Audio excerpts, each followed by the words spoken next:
Dans ce podcast, Louis va vous expliquer sa phase de force athlétique où il a arraché ses t-shirts en salle de sport quand il faisait des soulevés de terre de rond à 220 kg.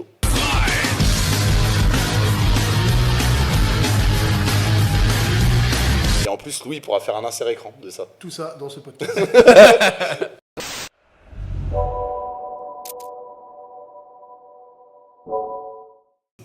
C'est bien là, on a sur le merch là. J'avoue, moi il y a de la peinture bleue dessus. Non, moi j'ai fait exprès, j'ai mis le rouge, je me suis dit que tu mettrais le noir, Marin. Celui-là, je vais le changer. Je me dis que tu mettrais le noir, je pensais que tu mettrais celui fleur de lys. En rouge et noir. Merch disponible sur powercamp.fr.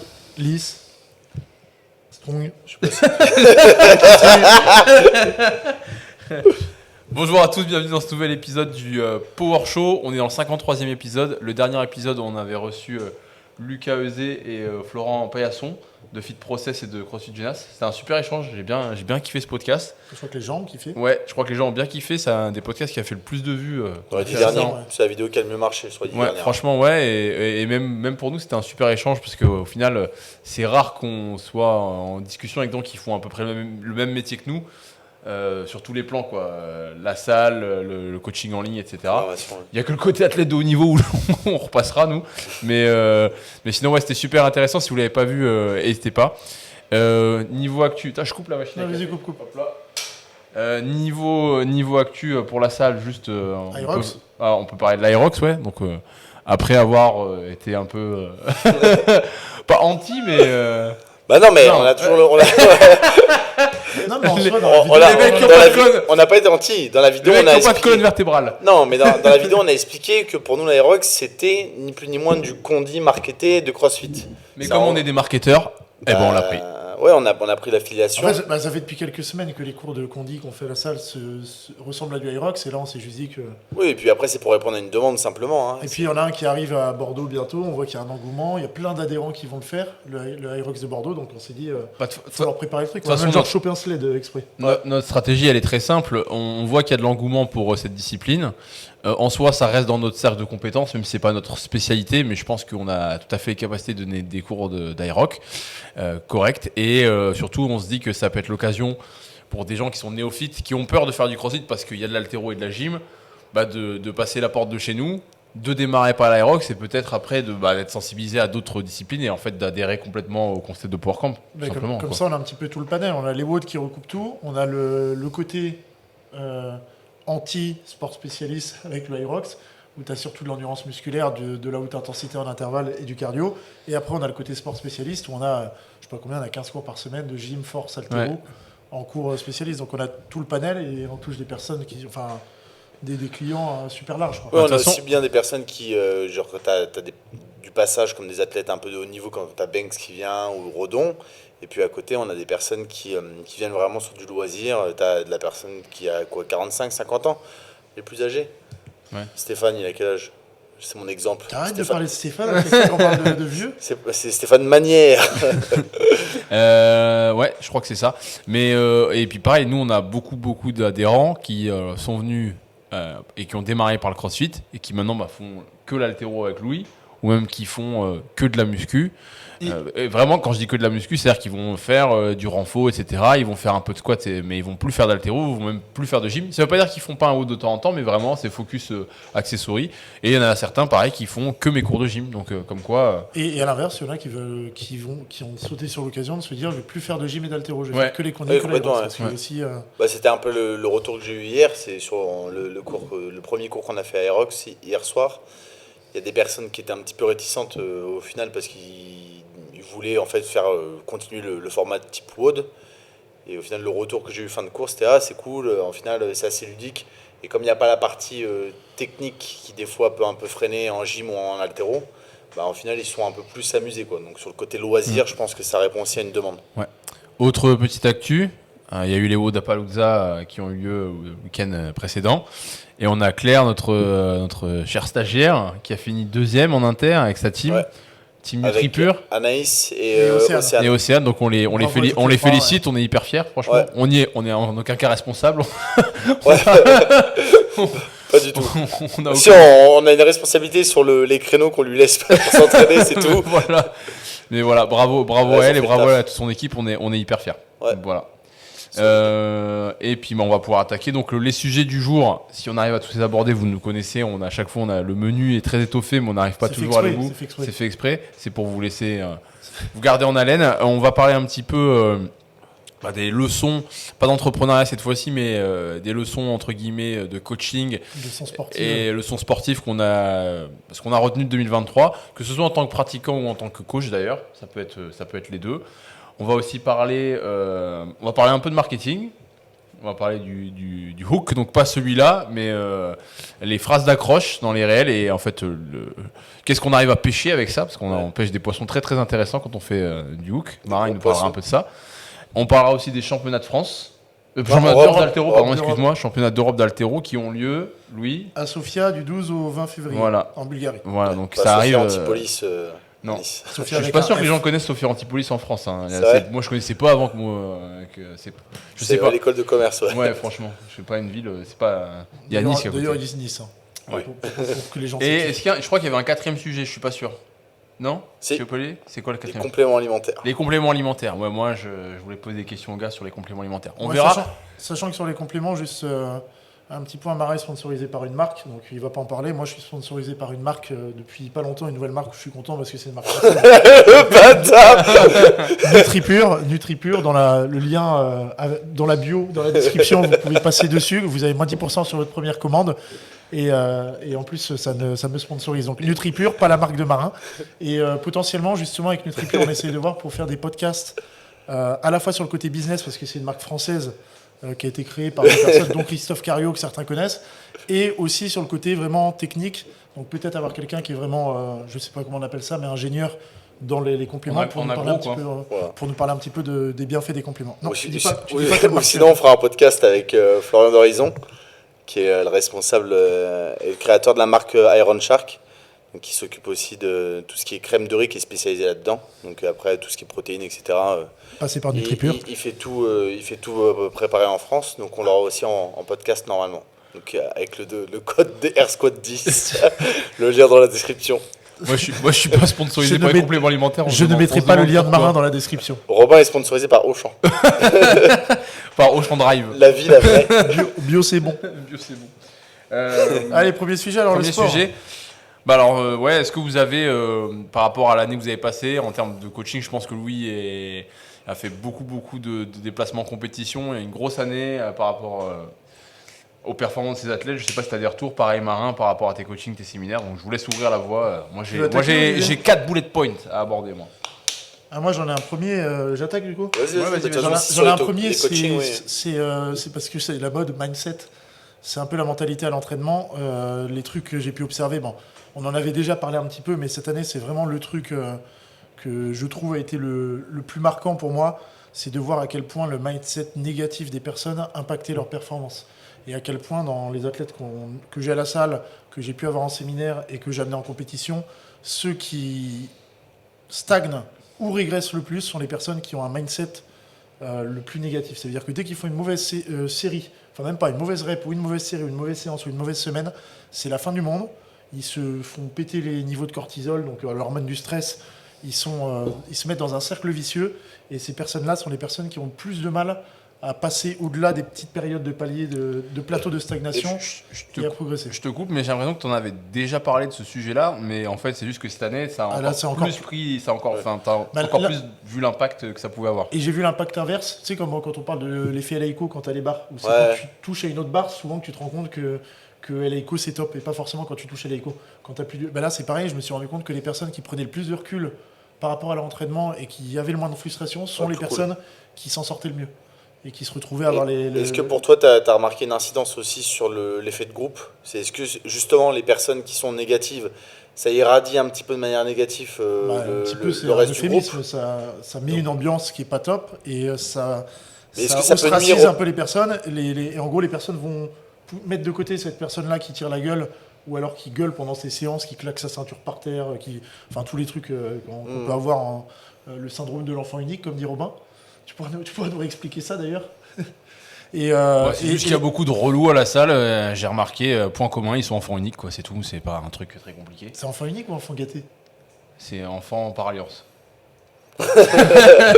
Ouais, mais et le problème, c'est que comme je dis, c'est un cercle vicieux où les personnes sont poussées hors du groupe. Les gens n'ont plus envie spécialement de s'entraîner avec eux parce que t'as pas envie de t'entraîner avec quelqu'un qui râle à chaque rep. J'ai rien contre les enfants uniques. Hein. C'est bien, Je vais faire le dire quand même, parce que je me faisais pour un fou. c'est bien d'être perfectionniste, mais faut aussi se contenter de trucs Mais là, et de petites victoires. Tu vois, la plupart des personnes, enfin je sais pas vous, mais moi je vais avoir une séance à 70%, donc des reps qui sont super légères. Si je bouge bien sur ma séance, que j'ai mal nulle part, en fait, je vais avoir une super satisfaction dessus. Oui, parce que En fait, les personnes vont avoir zéro satisfaction sur ça. Et la séance d'après, quand ils doivent monter à 105 ou 110%, voilà, peut-être pas 105%, mais à 100% ou à 95% de leur RM, si jamais ils n'y arrivent pas, et ben ça les plombe pour 2 semaines. Et du coup, j'ai un peu changé ma façon de coacher avec ces personnes-là. Je peux plus leur mettre des pourcentages, ou en tout cas, je les sous-estime, parce que si je mets des pourcentages et qu'ils n'arrivent pas à les taper, c'est un drame. Donc tu tapes quoi sur du RPE Soit je mets du RPE, soit je mets des pourcentages qui sont plus faibles, et je dis si bien tu montes. Comme ça, si la personne va taper ces pourcentages qui sont plus faibles, et donc être satisfaite, se dire je vais monter, si elle monte, c'est plus trop un drame. Donc en fait, toi, tu les programmes un peu en dessous de ce qu'ils sont capables de faire. À l'inverse, comme ça, tu sécurises un petit peu, et au moins tu sais que sur le psychologique, c'est... En soi, si la personne veut qu'elle monte à 90%, je vais lui dire tu me fais 5 fois à 80%, et si tu es bien, tu vas chercher 80% en plus. Et en termes, parce qu'il y a forcément il y a une part de responsabilité individuelle de la part de l'athlète de prendre conscience de ce phénomène et peut-être de prendre du recul, comme tu dis, mais est-ce que toi, au-delà de la manière dont tu vas programmer, tu penses que tu as une responsabilité en tant que coach par rapport à la manière dont tu vas t'adresser à eux, etc.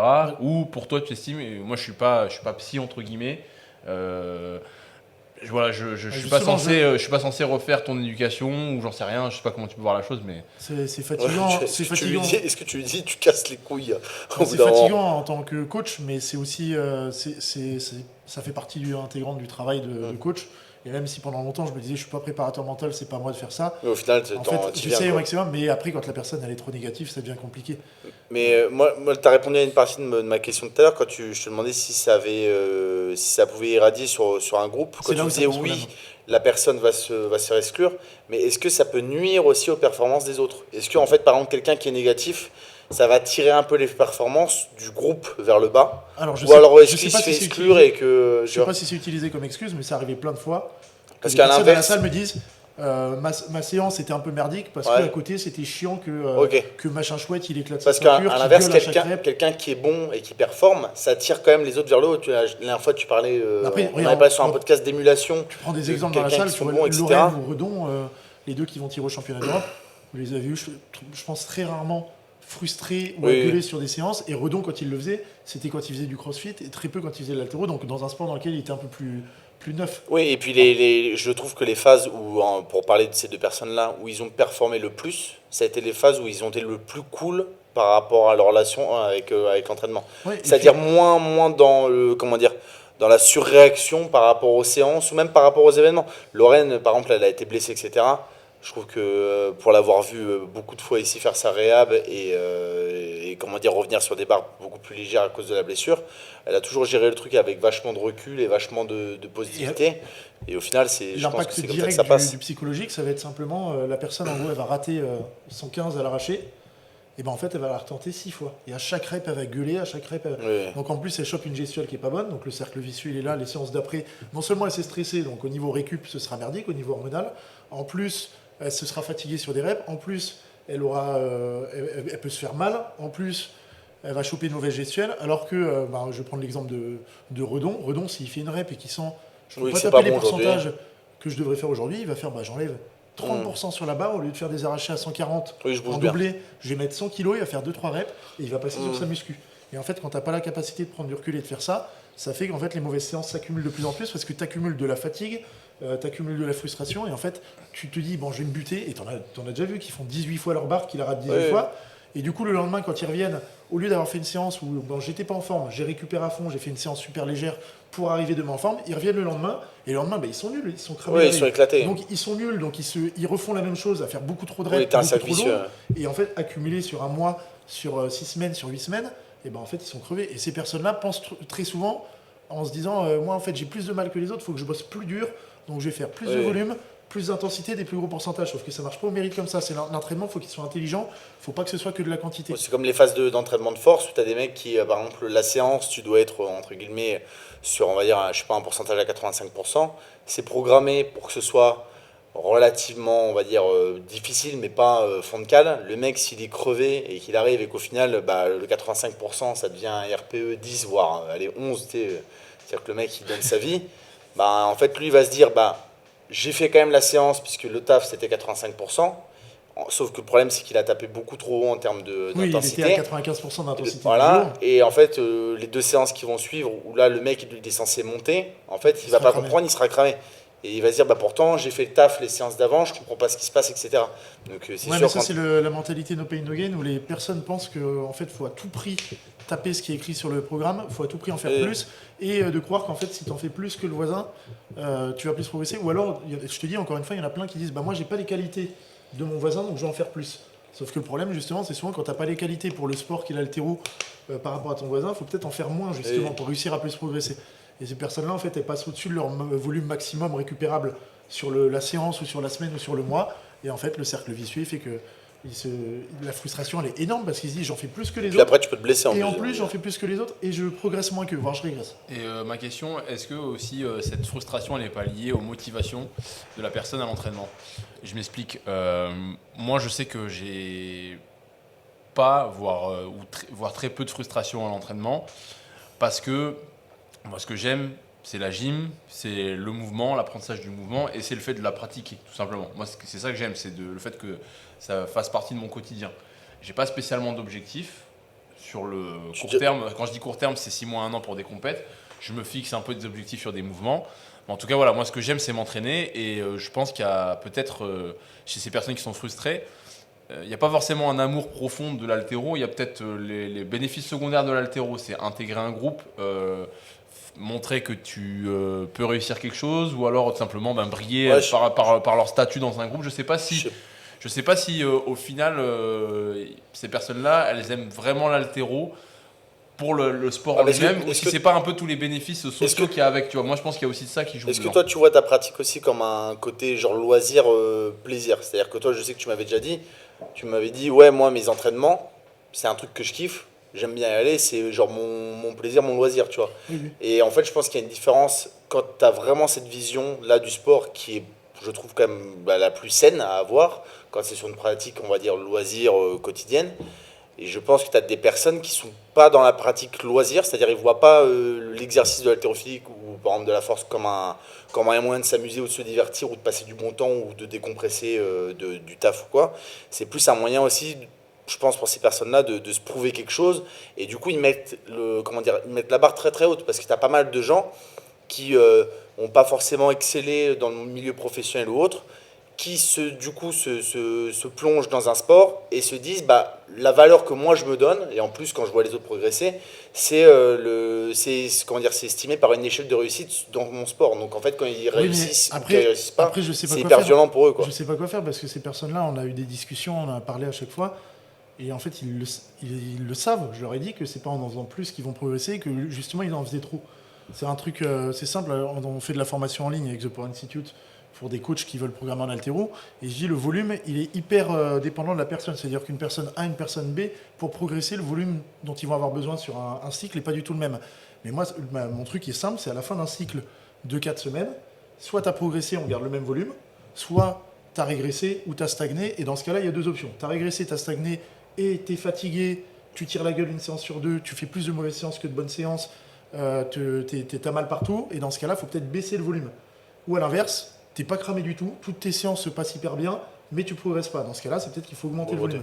La plupart des personnes, elles sont dans le cas, en fait, une séance sur 3, ils sortent de la salle plus frustrés qu'ils sont rentrés. Donc c'est qu'en fait, ils s'entraînent trop dur, pas assez dur. Mais pour répondre au truc de Robin, toi tu penses que c'est dû à quoi? C'est leur rapport au sport qui fait qu'ils pensent comme ça ou Non, moi je pense que c'est vraiment la mentalité no pain no gain qui leur fait croire que la méritocratie du sport, c'est en faire plus que les autres va leur permettre de plus progresser. Ouais, comme ceux qui se mettent, comme tu dis, à faire 6 x 1 RPE 9 dans des positions immondes en soulevé de terre ou en squat en disant ouais, mais moi, j'ai le mindset, je vais être plus fort qu'eux parce que j'ai réussi à envoyer. Et à côté, il y en a un qui sera en RPE7 à faire des beaux squats tout droit avec de la vitesse. Et à la fin, quand on tapera les max, il y en a un qui aura fait plus 15 sur son max. Et l'autre, il aura régressé parce qu'il se sera cramé sur tout le cycle. Et en plus, il aura dégradé sa technique, il squattera moins bien qu'avant. Et il se sera niqué les genoux, les vertèbres lombaires et les hanches. Mais je pense que ce que je disais, ce que j'ai déjà dit à certaines personnes côté CrossFit, c'est.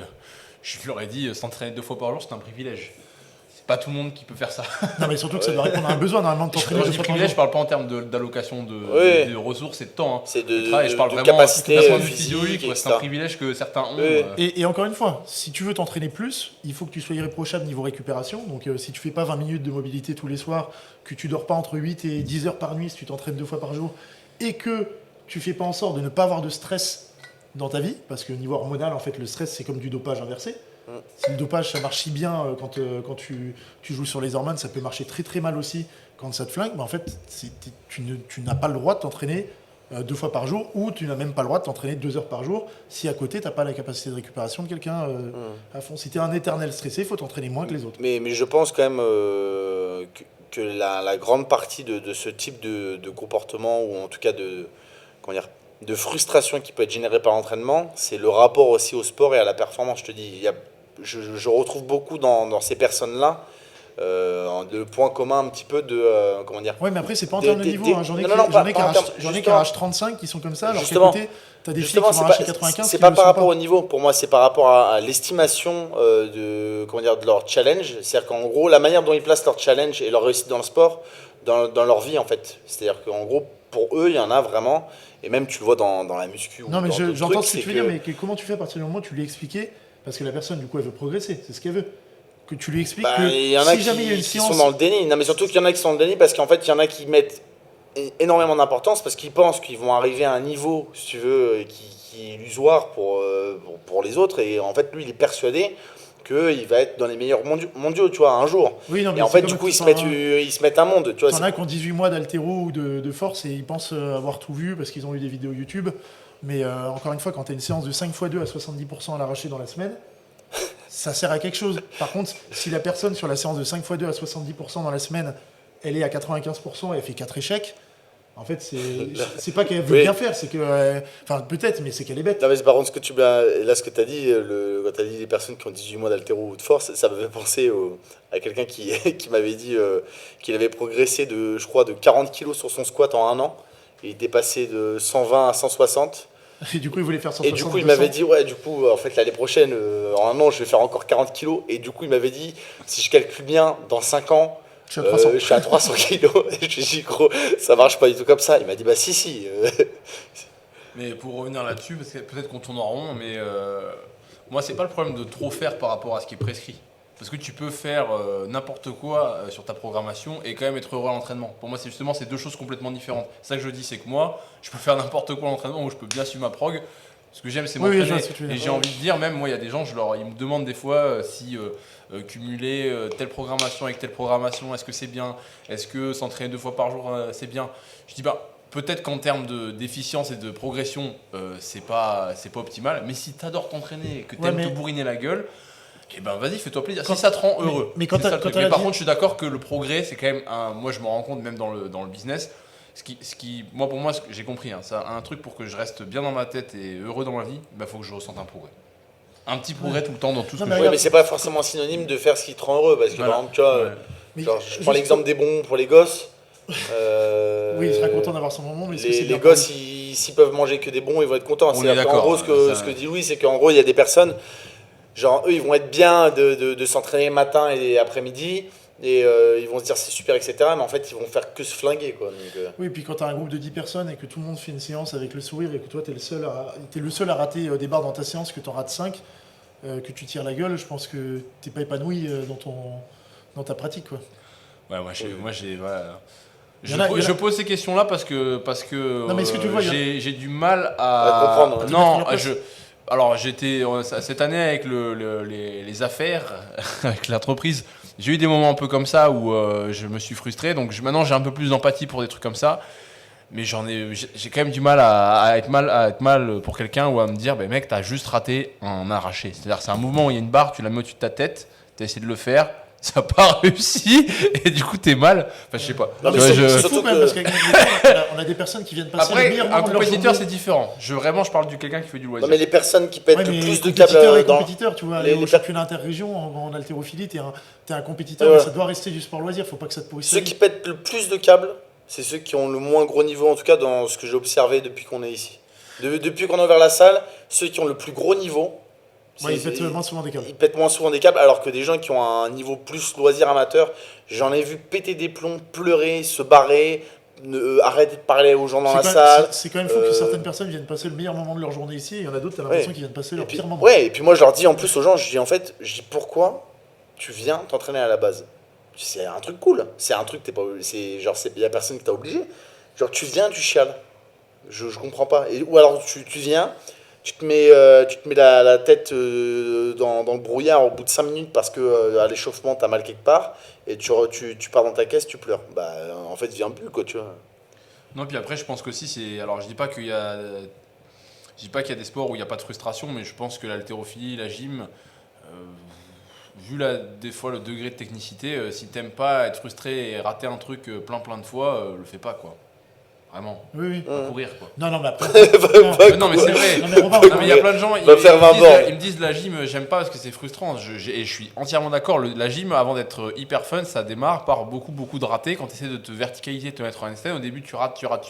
Oui, Et en fait, si t'aimes pas te confronter à l'échec. te confronter à ce truc-là, mais c'est même moi, je le vis même pas comme un échec. Je trouve ça marrant d'essayer plein de fois. Non, mais Mais si, surtout que, si vraiment t'aimes pas ça, Oui, bon, non, mais- objectivement, Attends, t'as rien que tu peux acquérir s'il y a pas un. Regarde, les trucs stylés en fait à acquérir, les trucs stylés. Ah bah oui, tu vas rater plein de C'est, choses. c'est, s'il y a pas, tu peux pas l'avoir sans frustration. Regarde, moi je fais de la guitare depuis genre 2 ans.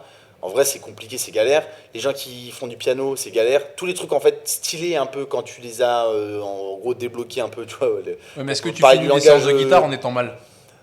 Bah non, mais il y a des moments ça me casse les couilles parce que si tu veux, c'est sûr que quand tu vois, bah, à mon avis ça va être la même chose, mais quand tu vois un mec qui prend une gratte, qui est méga chaud. qui est méga chaud, et puis toi tu te dis putain, je suis un Goliot fini, et que pareil ici, je pense que tu vois à l'inverse, quand quelqu'un qui rentre dans la salle, Il voit une fille qui arrache de facile. voilà, c'est hyper frustrant, mais en fait, les trucs stylés à avoir, bah, ça demande de l'abnégation, ça demande du temps, ça demande de la patience, ça demande du sérieux, de la Juste continuité. Tu peux pas. Sinon, en fait, il y a quoi de stylé, en fait, tu vois. Juste pour clore là-dessus, juste un stat, je le sors pas de mon chapeau, c'est un truc à peu près. Les personnes que j'ai sur les cours qui viennent régulièrement, qui progressent, sont des personnes qui ratent 3-4 barres en haltéro par semaine et 0 barres en squat ou en tirage par semaine. Et les personnes qui stagnent ou qui régressent, c'est des personnes qui ratent Tu fais 7, comment 8, pour rater 9, 10 barres en haltéro par semaine parce qu'ils montent trop lourd. Tu fais comment pour rater une barre en tirage? Bah, tu les décolles pas du sol. Non, mais en squat, comment tu fais pour rater une barre en squat? Oui. Tu es censé rater une barre en Ouais, squat sur par le an, tirage, par an. ouais. Et il y en a qui ratent un squat par semaine et il y en a qui ratent 6 ou 7 arrachés par séance. Ouais. À partir de là, en fait, le seul truc, il dit ouais, mais du coup, si je veux pas rater, je vais rester à 50%. Oui, c'est que t'as pas encore acquis la gestuelle suffisante pour monter en charge. Donc en fait, si tu montes en charge, que tu es content parce que tu as arraché 70 mais que tu as fait 18 échecs, mais en fait, celui qui a arraché 65 fois mais sans aucun échec, il a fait une meilleure séance que toi. Il n'y a pas que la charge qui est importante, c'est aussi ton efficacité. Je sais pas si en gym c'est pareil, en haltéro, faut faire le moins d'échecs possible.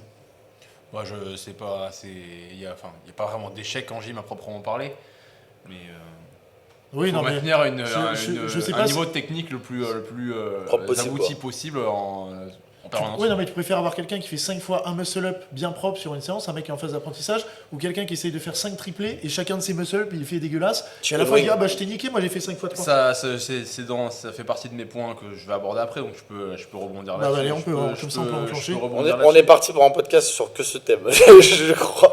On a Non, 28 allez, vas-y, minutes. enclenche. Mais alors moi quand j'ai passé mon level 1, j'ai trouvé que c'était un super séminaire, je trouvais que c'était bien ficelé. J'ai trouvé qu'ils c'était aussi très bien sur le plan, au-delà du plan sportif, sur le plan marketing, sur comment donner envie aux gens de faire du crossfit. Mais il y a un ou deux petits points sur lesquels j'étais pas d'accord, et il y a un point où vraiment, moi, ça m'a fait hurler. Notamment la position de Weng. Non, alors, pas la position des épaules sur le snatch, mais c'est qu'en gros, à un moment, ils te disent, bon, bah, on va prendre 3 athlètes différents, on va prendre un athlète avec une technique parfaite, avec un haut type, 3 profils, on va prendre l'athlète qui bouge parfaitement à la perfection, et qui fait du coup un temps qui est pas mal, mais qui fait pas du coup le meilleur temps possible, vu qu'il garde un super niveau d'exécution. À l'opposé du spectre, on trouvait bien sûr l'athlète qui bouge de manière hyper dégueulasse. Charles. Et en fait, Ça, c'était une balle perdue pour toi. Je m'en bats les couilles. Charles, je sais pas s'il regarde, c'est un adhérent et c'est Ouais, un mais pote. les gens lui disent. Ouais, mais Donc, t'as un athlète qui bouge n'importe comment et qui arrive quand même à faire un score sympa. Et puis après, en gros, ce qu'ils te disent en CrossFit, c'est que nous, ce qu'on veut, c'est être entre les deux. Et en fait, je suis pas du tout d'accord. Il n'y a pas d'entre-deux. T'es l'athlète qui bouge hyper bien et tu arrives à maintenir ce niveau de technique jusqu'à arriver. Attends, moi je vais te dire un truc, c'est simple. Si tu veux être l'entre-deux, tu pars en Aerox. Et tu fais pas les mouvements techniques. Voilà. Et en fait, il y a un peu un. Et si tu veux être à l'extrême, genre dégueulasse. Et en fait, tout le temps, tu fais comment? Tu fais de la force Tu athlétique. fais- Tu fais de la force athlétique. Comme ça, Oh, c'est- putain. Et en fait, je trouve qu'il y a un C'est peu, pas il y a un bien. peu une mentalité ou un petit peu un état d'esprit que je retrouve souvent dans le CrossFit et dans la manière dont les gens abordent les WOD. C'est qu'en gros, tu as un certain niveau d'exécution sur ta gym, mais ça peut être un haltéro d'ailleurs, au début du workout, et un certain niveau d'exécution à la fin. Et les gens, entre guillemets, pour eux, c'est accepter qu'il y a un énorme delta entre les deux. Alors que moi, je suis pas d'accord. Pour moi, justement, tu peut dois en avoir avoir un un. niveau de maîtrise tel que ta dégradation, forcément, elle est présente, minime, ouais. mais elle doit être minime. Moi, quand je dis minime, je parle de l'ordre de 5%. Je vais vraiment pas aller au-delà. Et d'ailleurs, j'irai même plus loin. Ça peut monter un peu plus que 5%, mais c'est sur les dernières 30 secondes parce que tu t'es bien géré et que tu mets une grosse accélération sur la fin. Après, ça Ouais, mais dépend de est-ce que- l'objectif. Sur une est-ce que la compète où il y a, dégradation- sur une compète où tu as le temps qui fait la différence pour le podium, si par exemple tu dois aller chercher, je sais pas, les 2 minutes qui restent et que tu n'arrives pas du tout à fixer, genre. Mais je suis pas d'accord parce que les peux mecs des comprendre games, que ils les bougent personnes- bien tout le long. Les mecs des games, tu les regardes du début à la fin. Gros, j'ai vu des trucs aux games avec Non, des mais- front squats. Je sais pas si vous vous rappelez Non, mais je parle quand il y a l'année du- des front squats. C'est Je parle, C'était je parle dégueulasse, pas, pas sur des max, je parle vraiment sur de la gym cyclée. Tu t'y regardes, leur première répétition et leur dernière, il n'y a pas une dégradation qui excède le 5-10%. Oui, non, mais ils se mettent Et- pas à faire des chicken wings en voilà, muscle-up et, et, ils se mettent pas à et- faire des déroulés de colonne oui, en mais par en contre, arraché. sur tout ce qui est barre lourde, etc., il y a quand même des trucs. Barre chaque lourde, année. barre lourde peut-être, et encore, barre lourde. Barre lourde. Donc moi voilà, je suis un peu, j'ai du mal avec cet état d'esprit de tu démarres avec un bon niveau d'exécution et tu finis avec un truc où acheter à la poubelle. C'est non, ton but en tant qu'athlète, en tant que pratiquant, c'est d'avoir une telle maîtrise du mouvement que tu te maintiens tout le long. Et là je suis content parce qu'on a eu un WOD hier avec des chests et des thrusters où c'était un AMRAP de 15 minutes et qui montait de 3 en 3. Donc ça finissait avec des grosses séries en chest 21, 27. Et j'étais hyper content. Parce que tout le monde a coupé ses séries et vraiment j'ai vu des gens qui ont fait leur premier chest et les derniers c'était les mêmes. Et en fait pour moi c'est ça le but quand tu fais de la gym en CrossFit. Les rares fois où je fais des WOD, je sais que je suis pas un expert dans le CrossFit. Par contre je peux vous dire, moi vous me regardez sur un WOD, vous regardez mes premiers ring muscle up, le WOD il peut durer 20 minutes, mes derniers seront pareils. Et je vais être en lock à la fin. Je vais finir par terre, je vais être trop mal, etc. Par contre, je vais pas dégrader mon mouvement et moi j'aimerais bien que les gens ils aient ce niveau d'exigence là. Et pour avoir ce niveau d'exigence, il faut avoir ce niveau d'acquisition derrière. Après, je suis d'accord avec toi pour tous les mouvements techniques, mais moins tu es sur des mouvements techniques, plus tu peux te permettre justement d'avoir une dégradation. Je veux dire, si tu fais des burpees Ou des pistoles. ou que tes box jump ou autre, ça devient un peu dégueulasse à la fin. Pour moi, ça aura beaucoup moins d'impact et c'est moins grave entre guillemets que si tu dégrades des muscle up, des chests ou des épaulés, tu vois. Et après, au-delà de Et ça, c'est pour ça d'ailleurs que les gens qui veulent juste se mettre cartouche ou autre, je leur recommande de faire que du condi ou de l'aerox. l'aerox et de laisser de côté l'haltéro parce qu'à part se flinguer en faisant des arrachés de plus en plus crades au fur et à mesure des WOD. Oui, et en plus, quand tu regardes bien, genre, moi je le vois plus sur mon aspect, mais sur les séries longues, quand tu commences, par exemple, sur les WOD, c'est rare qu'il y ait des barres lourdes en squat par exemple, avec un gros volume. Mais quand tu regardes, par exemple, quand j'avais fait une série de 12 là, à 200, si tu commences à essayer de dégrader un peu ton mouvement pour pouvoir, entre guillemets, aller plus vite, au final, tu le payes. Parce que si tu veux, quand tu commences à dégrader, tu dois compenser, récupérer, etc. Ça te coûte plus Tu le d'énergie. payes si t'es bon techniquement. Oui, mais pour moi, en fait, ça va pas t'aider. C'est-à-dire que je pense que ce que veut dire Robin aussi, c'est que je pense que quand tu commences à bricoler, à dégrader vraiment ta technique, je trouve que ça te coûte plus en énergie de récupérer, au final, Oui, mais ça, c'est que justement de parce rester propre, tu parce vois. que les personnes en question ne sont pas propres techniquement de base. Ok. Pour moi. Pour moi, s'il y a une dégradation, comme on a dit au début, qui excède Parce que les, moi, si les je suis 10, crade, 15%, en fait, ça me 20%, bute plus. 30%, c'est que pour moi, l'acquisition n'est pas totale. Oui, tu prends Benjamin qui est en squat, tu vas lui faire une série de 20 reps. La dégradation elle sera minime parce que si ça se Oui. dégrade, son mouvement est tellement optimisé que si ça se dégrade, Ouais, il ça le performera met- moins. Ouais, voilà. Et tu as certaines personnes, vu que le mouvement n'est pas optimisé, le fait de dégrader le mouvement leur permet d'en faire plus. Ouais, moi, si je sais que si ça devient c'est dégueulasse, pas je peux pas du tout pousser. Donc voilà, en gros, mon message par rapport à tout ça, c'est arrêter de prendre l'excuse de le WOD, c'est la fin du WOD, donc je peux avoir une exécution. Surtout si vous gagnez pas votre vie en faisant du crossfit. Et surtout qu'il y en a dès le début, c'est dégueulasse. Donc l'excuse ne marche plus du tout. Il n'y a pas d'effort. J'ai d'autres points là-dessus, si vous voulez que j'enchaîne direct, mais j'ai un autre petit point. Et toi, Marin? Sauf si tu veux faire. Non, moi après ça va être surtout sur la pratique perso, après Ta sur blessure. mes blessures, mais Mais si après tu veux, sur parce la partie coaching j'en avais un petit point, mais moi ça va être plus sur les profils que j'ai. Les profils que j'ai en coaching un peu ponctuels, c'est des gens qui font, on va dire souvent de la force en autodidacte. Le truc que j'ai vu le plus cette année, c'est parce qu'on en a déjà parlé, hein, c'est que l'AFA c'est de plus en plus, on va dire, TikTok. ouais, C'est exactement ce que YouTube, j'allais Instagram, Louis il sait parce dire. qu'on en a Les gens déjà qui ont parlé. appris sur TikTok Et en gros, t'as pas mal de nanas, de mecs qui se mettent à la force et en gros qui regardent des vidéos des personnes qui sont connues ou médiatisées sur ce sport. Donc le problème c'est que, encore une fois, quand tu regardes sur ce sport, en FA France, Force, en IPF. ouais, Pas en dans les IPF, fédés voilà. sérieuses. Oui, parce que si regardaient des Américains ou autres ou des Suédois, ce serait différent. Si regardez les fédés sérieuses, oui. Mais en gros, pour expliquer directement avec l'exemple, j'ai des personnes qui viennent donc faire des coachings pour pouvoir faire des correctifs sur le squat ou sur le soulevé de terre ou sur le coucher. La majeure partie du temps, il y a toujours le squat dedans. La personne, si je la vois squatter 5-10 minutes, je sais en fait qui elle suit sur les réseaux sociaux, directement. Ouais, C'est-à-dire qu'en fait, je la vois squatter. Déraquer la barre souvent, Voilà. tu sais. Et je lui dis, est-ce que tu aimes bien cette personne par hasard? Elle me dit, ah oui, oui, je l'adore. Je l'adore, je suis fan. Je dis, je le sais, puisque tu fais des trucs qui sont pas bien. En fait, j'explique, pour mettre dans le contexte, il y a des mouvements qui sont faits par des personnes qui sont, on va dire, connues et qui en plus performent, qui sont très optimisés et qui ne sont pas forcément bons pour tous. Eux, je ne vais pas donner mon avis, ils font ce qu'ils veulent. C'est des athlètes professionnels, entre guillemets. Donc ils vous disent aussi ce qu'ils veulent, c'est-à-dire qu'ils relayent ou pas leurs blessures. Juste le fait que copier identiquement une technique d'un athlète qui est pro, qui a optimisé depuis par exemple 5-6 ans un mouvement après 5-6 ans de pratique, c'est pas forcément le top pour quelqu'un qui débute.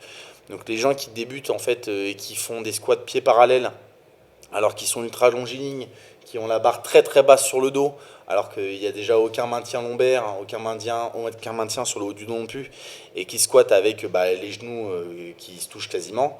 En fait, ça, c'est le meilleur moyen de se blesser déjà tout seul et sans même forcément mettre une charge très très lourde. Donc ça, le problème que j'ai vu cette année, c'est entre guillemets le côté négatif un petit peu des réseaux sociaux sur ce sport-là, en fait, qui fait que les gens, quand ils travaillent en autodidacte, c'est dommage qu'ils n'aient pas accès à d'autres informations, en tout cas qu'ils ne vont pas aller chercher d'autres infos et qu'ils prennent ces informations-là qui sont en tendance et du coup les techniques sont un peu dégueulasses.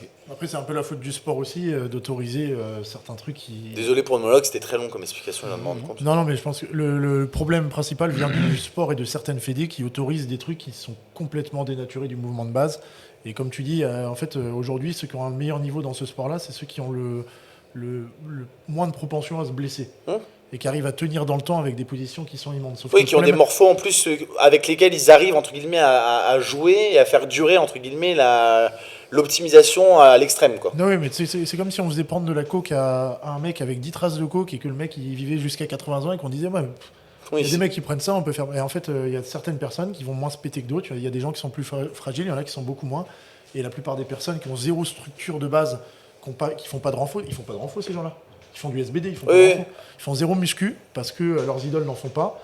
Et ils se disent je vais pouvoir faire pareil. Et en fait, ils se flinguent. Et t'en as récupéré combien des mecs qui ont 21 ans, ça fait 1 an et demi ou 2 ans, et ils ont des blessures d'usure et de fatigue de mecs qui ont 15 ans de sport. Le meilleur exemple que j'ai, c'est Max que je coach. Ça fait 5 mois que je le coach. Quand j'ai commencé à le coacher, il mettait la barre très très basse. Il avait mal dans le bas du dos, il avait mal aux épaules parce que pareil au coucher, il avait un coucher avec les mains très très écartées. Son soulevé de terre, c'était le dos arrondi. Alors j'explique, le bas un peu arrondi, mais le haut très arrondi. Donc apparemment c'est maintenant c'est rien, parce qu'en fait, comme la courbure thoracique, elle est comme ça déjà un peu de base, donc il y en a qui disent que ça fait rien. Ils considèrent que si le dos est comme ça au niveau lombaire, c'est normal. Oui. Au final, on a redescendu les barres. Sur 5 mois, il avait 190 au squat. Dégueu. Dégueu, hein, la barre donc au milieu du dos, et puis regardez son trou de balle quand il squattait. Là, il a fait, je crois, il y a un mois et demi, il a fait 220. Oui, que t'as partagé. La barre, ouais, beaucoup plus haute. Donc, c'est un barre basse.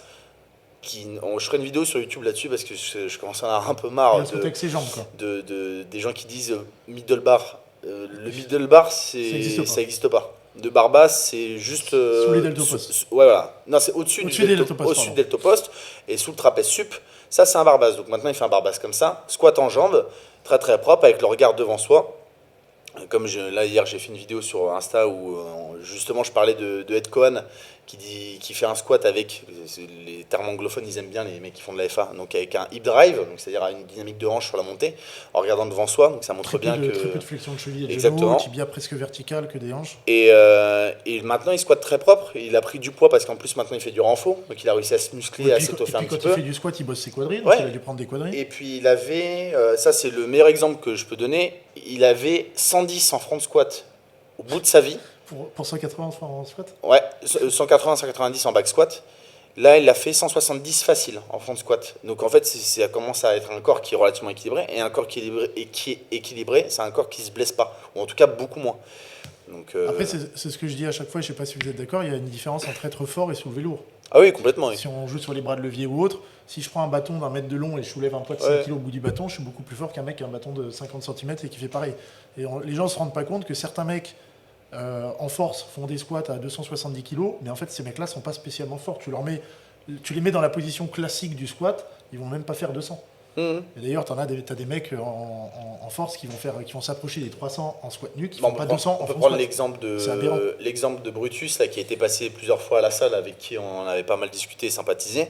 Donc on lui dit bonjour, je sais pas s'il regarde, mais quelqu'un de très humble et hyper sympa. Et qui, lui, je crois, sur les réseaux, il avait fait un squat. Il a réussi à faire 300. Donc, avec une optimisation technique à l'extrême, puisqu'il joue avec les règles de son sport en IPF. Tout en dos. Et il avait fait une vidéo, je crois, où il essayait de faire du high bar. Et il était tombé. Alors, il faisait pas de high bar jamais. Donc, on peut aussi estimer qu'il y a aussi le fait qu'il pratique pas. 40 Non, il est tombé à 200. Donc, ça montre quand même que justement c'est de l'optimisation à l'extrême, ok, pour ce mouvement-là, mais je trouve que c'est quand même l'optimisation de 30% quand même. Ouais, mais en fait, plus de 30%. Plus de 30%. Mais en fait, c'est dommage d'être dans un sport. Oui, non, mais regarde, tu parles de spé. Moi, je fais jamais de zercher. Si je fais un zercher, mon zercher, il sera pas merdique parce que Mais parce que tu as une force qui est relativement homogène et équilibrée. Donc il y a ça aussi. Moi, de toute façon, Après, attends, je vais dire un truc. Et là, est-ce que vous pensez que le beau est subjectif? C'est autre rapport, pas sur la performance, la blessure. Est-ce que le beau est subjectif ou objectif? Moi, je pense que le beau est l'objectif. Le beau, il est dans la nature. Les abeilles, elles vont vers les fleurs parce qu'elles sont pleines de couleurs. Elles font butiner parce qu'elles ont S'il y en a qui veulent faire de la philo, vous lisez... Après, t'as des mouches qui aiment bien se poser sur de la merde. Hein, mais... Oui, mais pour moi, la beauté, elle est objective. Peut-être sur les belles merdes. Vous lisez Traité du beau de Plotin, c'est de la philo, c'est pas mal du tout. J'ai des personnes sur des commentaires de short YouTube ou de trucs ou d'Instagram qu'on a eu qui ont dit personnellement, je trouve beaucoup plus beau le French low bar.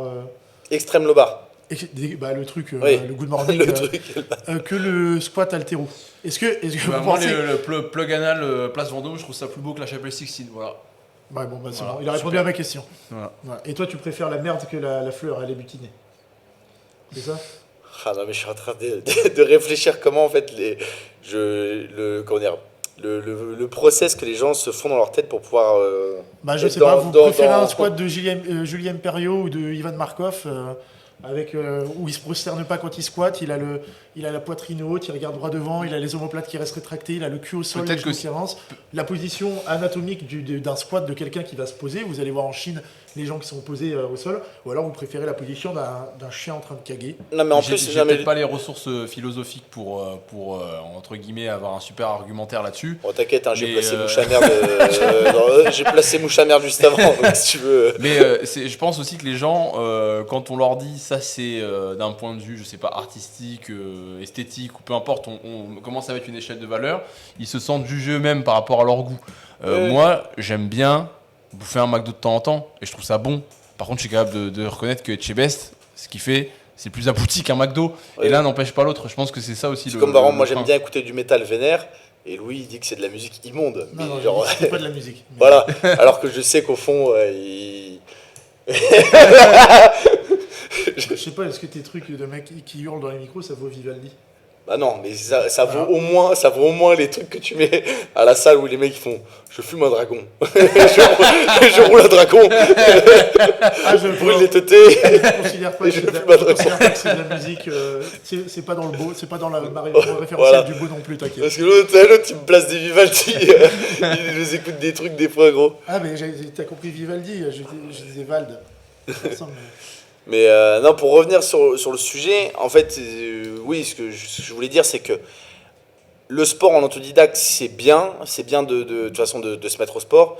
Je trouve toujours mieux quelqu'un qui fait de la force athlétique et de manière correcte que quelqu'un qui fait pas de sport. Donc on n'est pas là pour tirer non plus genre sur les autres disciplines parce que genre une telle ou autre est mieux. C'est bien toujours de faire d'avoir une pratique sportive. Par contre, je trouve que c'est bien, alors ça c'est pour, je fais une petite pub en même temps. Beaucoup de gens pensent que le coaching, donc, la prise en charge, donc du coup sur 1 heure ou sur 2 heures, ou même par exemple faire un séminaire sur les mouvements de force, c'est-à-dire squat, développé couché ou soulevé de terre, c'est à faire que quand on est expert ou que quand on est très bon. Alors que je pense que pareil, de même manière, la gym et l'haltéro, ça va être le même raisonnement, sauf que j'ai l'impression que les publics se disent plus le squat, en fait, c'est facile. Ou...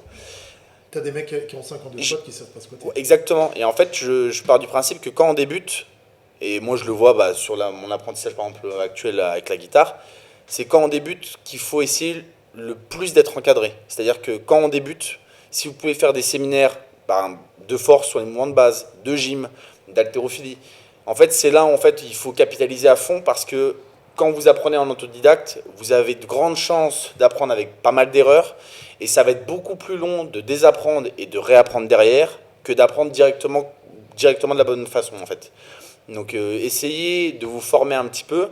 Je pense que si vous prenez, je sais pas, une séance de coaching qui va vous coûter 80 balles, ça fera peut-être 80 balles une fois où vous dites putain j'ai payé ma séance de coaching privé ou j'ai payé un séminaire 100 balles. Ça va vous faire économiser peut-être des semelles orthopédiques au bout d'1 an et demi de pratique parce que vous êtes défoncé le dos. Faire économiser des séances d'ostéopathe parce que vous bloquez le cou et que vous êtes flingué des lombaires. Et en fait, économiser pas mal de choses. Donc pareil, ceux qui mettent des bandes de poignets quand ils font du squat ou qui se mettent de la pommade sur les coudes parce qu'ils font du squat et qu'ils ont mal au coude. En fait, je comprends pas pourquoi tu as mal au coude quand tu squattes déjà. Le coude, il n'est pas censé bouger. Donc en fait, essayez de capitaliser un petit peu sur des choses pour pouvoir avoir des mouvements relativement propres dès le début, à la place de vous dire ça je le ferai quand j'aurai 3 ans de pratique, et dans 3 ans de pratique, en fait ça se trouve ce sera très dégueulasse, et quand Robin ou Louis ou moi on vous aura en coaching, en fait à la place d'apprendre directement quelque chose de correct, on va peut-être passer 1 heure pour vous expliquer ce que vous faites, c'est de la merde, ça va être compliqué à désapprendre. Et les habitudes, en fait, elles ont la vie dure, donc ça va être compliqué après de repartir sur de bonnes bases. Ce qui n'est pas évident pour toi pour le squat, c'est que c'est un mouvement qui techniquement est relativement facile. Et donc les personnes pensent qu'ils vont l'acquérir très vite. Et en plus, ils n'arrivent pas à se rendre compte, quand leur squat est dégueulasse, qu'ils diffèrent complètement d'un beau squat. Ce qui fait que les personnes vont se dire, le squat, en fait, c'est un mouvement, ils vont prendre la barre sur le dos, ils vont faire un squat. Ils vont dire, ça ressemble plus ou moins à un truc que je vais voir à la télé ou autre, même avec un squat haltéro. Donc j'ai pas besoin de le bosser, sauf que le problème du squat ou du deadlift ou autre, c'est que la dégradation technique, elle n'est pas sur le mouvement de base, elle arrive avec la charge que tu mets. Donc ils vont avoir un mouvement qu'ils considèrent comme étant à 80% du mouvement, techniquement du mouvement qui est idéal avec la barre à vide, ils vont se dire ça suffit. Et du coup ils vont monter en charge. Quand ils seront à 40 kg, ils seront à 70% de la bonne technique. Ensuite, à 60 kg, ils seront à 60% et ainsi de suite. Et en fait, ils ne le rattraperont pas par la suite. Alors qu'en fait, un squat barre à vide ou à 50%, il va être parfait. Alors qu'en haltéro, le problème, c'est qu'un mec qui ne s'est pas arraché des barres à vide, c'est dégueulasse. Et du coup, il se rend compte qu'il a un problème. Alors que toi, les soucis vont plutôt arriver avec la charge. En gym, c'est plus comme l'haltéro. C'est dès qu'il va commencer à bouger, en fait, il va se rendre compte qu'il y a un blocage. Alors que toi, c'est un peu comme un mec qui va faire c'est pour ça que le foot est populaire. C'est que le foot, en fait, t'as un ballon, tu shootes dedans, tu le mets dans le but, tu dis c'est bon, je peux faire un peu de foot. C'est bon. Je peux faire du foot, m'amuser de mon côté. Et la force athlétique, c'est pour ça aussi que c'est si populaire. C'est qu'un mec qui a une barre et qui va dans un Basic Fit, il peut plus ou moins faire un truc qui ressemble à de la force, même sans coaching ou autre. Sauf que le problème, c'est que plus tu augmentes en charge, plus les mouvements, s'il n'y a pas les acquis et la structure de base dont tu parlais, plus c'est problématique. Alors que attaquer de la gym ou de l'haltéro tout seul dans ton Basic Fit, le mec comprend très vite qu'il a besoin d'être aidé.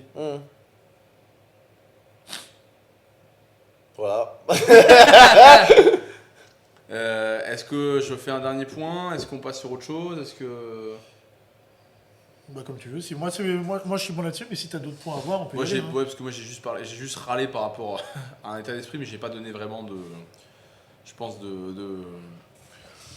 de leçons intéressantes, on va dire. Est-ce que tu peux, parce qu'il y a écrit en gros dips sur sa feuille, donc est-ce que tu veux parler des dips? Non, je vais pas parler, je le garde pour une prochaine fois justement. Je veux parler la prochaine fois. J'en parlerai pour une prochaine fois. Non, moi je veux parler du maintien de l'attention à travers le mouvement. Je m'explique. Je pense que maintenant c'est communément accepté, quelle que soit la discipline, que les pratiquants ont un gros travail à faire, que ce soit en force ou en mobilité. C'est pas pour ça qu'il est fait, mais au moins les athlètes et les pratiquants ont conscience que ça peut être le frein à leur progression. Encore une fois, c'est pas pour ça qu'ils s'entraînent. Il y en a plein, ils sont très raides et en gym ça va les perturber, ça va les gêner. C'est pas pour ça qu'ils le bossent, mais bon, au moins. Encore une fois, ils vont se dire bon ben je sais que je dois travailler ma flexion d'épaule, je dois travailler ma mobilité thoracique. Par contre, il y a, pour moi encore à l'heure actuelle, et c'est ce que je vois dans l'ensemble de mes coachings, je pense qu'il n'y a pas un coaching où je ne dois pas corriger ça. C'est ce qui est le gainage. Alors je sais qu'on parle toujours du gainage pour la gym, mais les gens ne se rendent pas vraiment compte de l'importance que ça a. J'en suis convaincu. En fait, la gym, c'est un sport de position, c'est un sport de timing, mais c'est avant tout pour démarrer un sport de position. Ce qu'on veut, c'est être capable de créer de la tension. La tension, on la crée sur des positions très connues qu'on appelle le hollow et le arch. Ça, jusque-là, les gens, ça va. Quand on leur demande de faire un hollow et un arch au sol, statique, ça va. En gym, ça va. J'ai plein d'haltéros qui ont un bon niveau d'haltéro qui ne savent pas faire un hollow. Mais en tout cas, voilà, en gym, ça va. Il y a de temps en temps des petites corrections à apporter sur le bas du corps, etc. Ça va. Par contre, là où ça se complique, et là où pour moi, en fait, les gens n'ont pas saisi ce qu'était la gymnastique, c'est que le but, c'est que cette tension-là, elle soit maintenue à travers le mouvement. Et encore une fois, c'est pas pour faire beau. Il y a beaucoup de gens qui pensent que comme c'est gymnastique artistique, il y a le mot art dedans. Il y a le mot artistique. On fait ça pour l'esthétique. C'est avant tout une histoire d'optimisation. Et moi, j'aimerais bien que les gens comprennent que la priorité, c'est pas d'achoper le plus de mouvements possible, c'est que chaque mouvement soit exécuté encore une fois à la perfection, avec toujours les cuillères hollow et arch sur toutes les portions. Et les angles sont nos ennemis. C'est ce que je dis tout le temps. Si vous avez une flexion de genou sur un arch, il y a une perte de tension. Et cette perte de tension, vous allez devoir la compenser par de la force. Vous êtes dans un sport où vous devez faire le plus de répétitions possible. Et donc, votre niveau de force, votre niveau d'endurance de force, il faut que vous soyez conservateur, il faut planifier. Mais tu en as pas mal qui disaient aussi, je pose une question par rapport à ça, qui disaient que sur les tractions, ou même sur les toast to bar, lorsqu'ils fléchissent un peu les genoux, tu vois ce que je veux dire, sur la partie où ils se laissent relâcher devant. Et en fait, sur cette position de arche, toi tu dis qu'il faut maintenir l'attention. Il y en a plein qui disent oui, mais moi ça me permet de me relâcher. Donc en fait, tu dirais quoi par rapport à ça? Est-ce que c'est mieux de garder l'attention pour pouvoir la retranscrire sur le mouvement et justement garder de l'énergie? Ou est-ce que ça peut être une bonne idée d'être relâché pour essayer de durer un petit peu et pas être sur une saturation musculaire, tu vois? Le problème, quand tu te relâches, après, il faut que tu recrées de la tension derrière. Oui, c'est pour ça, mais je fais là un peu l'avocat du diable, c'est ce que pas mal de gens disaient à un moment, tu vois. Alors, déjà, il faut se poser la question de pourquoi est-ce qu'on vient faire une flexion de genou ou pourquoi est-ce qu'on vient, par exemple, se tirer en avant sur l'arche en fait, avec une flexion de bras. Ouais. C'est soit un manque de gainage, soit un manque de mobilité, soit les deux en même temps. Manque de gainage parce que justement, on n'est pas capable de maintenir la tension, donc on fléchit, ou alors... Pire que ça, manque de mobilité. Donc comme on ne peut pas aller chercher vers l'avant pour créer de la tension et la restituer derrière, il faut qu'on compense. Donc on va fléchir. Ça peut pas être d'une fatigue musculaire. Tu vois, genre le fait de... Parce que la tension, tu la gardes. Donc automatiquement, je pense que ça te fume au bout d'un moment, tu vois. C'est comme placer son dos en haltéro. Au début, ça demande un effort conscient. Ça demande même beaucoup d'efforts au début de la pratique parce que limite, on est obligé presque de mettre ça en priorité par rapport à d'autres points. Tu vois, si c'est là ce que tu viens de me dire un peu, c'est comme si quelqu'un me disait oui, mais quand je fais des soulevés de terre, quand j'essaie de partir avec les fesses un peu basses, J'arrive pas, alors que le fait de lever les fesses, ça me permet d'aller Oui, plus je vois vite. ce que tu veux dire, ok. Donc c'est un peu le même état d'esprit, c'est du court-termisme. Oui, Et puis ce que tu vas gagner en termes d'énergie avec le De fait relâchement, de ouais. pas tenir les positions et de pas tenir le gainage, tu vas le perdre en transfert par la oui. suite. Donc peut-être que sur un toast to bar, ça aura un peu moins d'impact, mais en fait, dès que tu vas basculer sur les muscle-up, tu te seras déjà mal habitué. Je pense que effectivement, sur un toast to bar, quelqu'un qui vient fléchir un peu les jambes en basculant les talons derrière, il n'aura pas une énorme différence en termes d'économie d'énergie par rapport à quelqu'un qui reste bien en tension. Par contre, dès que tu bascules sur des mouvements qui sont plus Oui, sur compliqués des en gym muscle-up, et etc. qui demandent un transfert de force, où le tronc doit justement être hyper rigide, et bah là, ça va beaucoup plus poser problème. Par contre, un pratiquant qui n'a jamais vraiment prêté attention à ça, c'est un concept qu'il a entendu plein de fois, mais bon, quand il le fait, il pense pas à son bas du corps. Le bas du corps en gym, il est actif, il est en tension permanente. C'est ça qu'il faut retenir. Bah, c'est sûr qu'au début, quand moi je vais venir et je vais lui apporter ces corrections-là, il va reculer pour mieux sauter, un peu comme ce que tu as fait avec ton coach Max. Oui, c'est sûr que là, dans les premiers instants, ça va pas être agréable, il va avoir l'impression de régresser. Mais encore une fois, c'est toujours la même chose, hein, c'est corriger pour aller chercher plus loin derrière. Et vraiment, j'aimerais bien que les gens mettent la priorité là-dessus. Si vous voulez, le truc numéro 1 pour faire progresser votre gym, au-delà de la force et de la mobilité, mais ça, encore une fois, c'est commun à toutes les disciplines, c'est demandez-vous si, quand sur vos positions muscle-up, handstand, peu importe où il est censé, la théorie c'est il y a un hollow à tel endroit et un arch à tel endroit. Essayez de vous filmer, dites-vous est-ce que là j'ai un bel arch et j'ai un beau hollow. Et essayez justement d'implémenter ça et vous allez voir que votre gym, non seulement va être plus jolie, mais surtout elle va être plus efficiente et puis surtout on va moins se blesser. Est-ce que tu me broches pour reparler de tes genoux quand on vient comme ça? Mais en fait si tu fais ça, ça veut dire qu'aussi tu désengages les fessiers généralement. Si tu désengages les fessiers, tu peux te faire mal au bas du dos. Le truc avec la gym, c'est que Louis il l'a dit tout à l'heure, c'est que si tu as des mauvais placements, tu le payes moins cher. Tu n'es pas efficient, tu progresses pas ou tu progresses moins vite, mais quelque part, bon, tu te fais pas mal. Alors qu'en haltéro ou en force, dans vos sports, si on se positionne mal, comme il y a une très haute intensité, bah là, les risques ils sont quand même vachement plus élevés. Donc on le paye. Donc c'est pour ça que les gens font beaucoup plus attention à l'haltéro. Mais moi, je le vois tout le temps. Je démarre mon coaching, je check la personne, je lui demande de me faire des hollows, des arches, je fais des tall planks, je fais un petit peu de travail d'inversion, beaucoup de travail statique. J'ai rarement quelque chose à redire. Par contre, On passe avec des mouvements dynamiques. C'est comme si ça n'existait plus. Handstand aussi, j'imagine. Ouais, c'est comme si ça n'existait plus. C'est comme les mecs qui font du gainage lesté avec des plates en renfort et qui n'arrivent pas du tout à avoir un pseudo-gainage en fait, sur un squat. Et en fait, le travail qu'on va faire à l'échauffement, quand vos coachs vous demandent de faire des hollows, des arches, des hollow rock, peut-être du travail de positionnement, de protraction, la scapula, c'est un échauffement, mais c'est aussi comme en haltéro, faire du travail barre à vide. C'est fait pour réviser ses gammes, réviser ses positions. Et quel que soit votre niveau de pratique, vous devez faire ça quotidiennement. Et non mais c'est vrai. Ah, pardon, parce qu'il y a quelqu'un qui vient d'arriver. J'ai vu la tête de Louis. Bon bref, du coup, travaillez vos positions et essayez que ces positions elles soient intégrées à des mouvements dynamiques plutôt que de les faire en warm-up et que ça vous casse les couilles. Voilà, c'est ça l'objectif. Voilà, je pense que moi c'est bon là-dessus. J'ai bon. Je me garde les autres points pour une autre fois. Ça marche. Au niveau des horaires, on est bon, oui, parce que je crois on est bon. On est bon. On peut continuer. Bah c'est toi qui voulais parler, je pense. On parle du hook ou du championnat d'Europe. Allez, on va parler du hook, championnat d'Europe. Limite, on pourra faire un récap une fois que j'en reviendrai. Si ouais, ça marche. Chaud.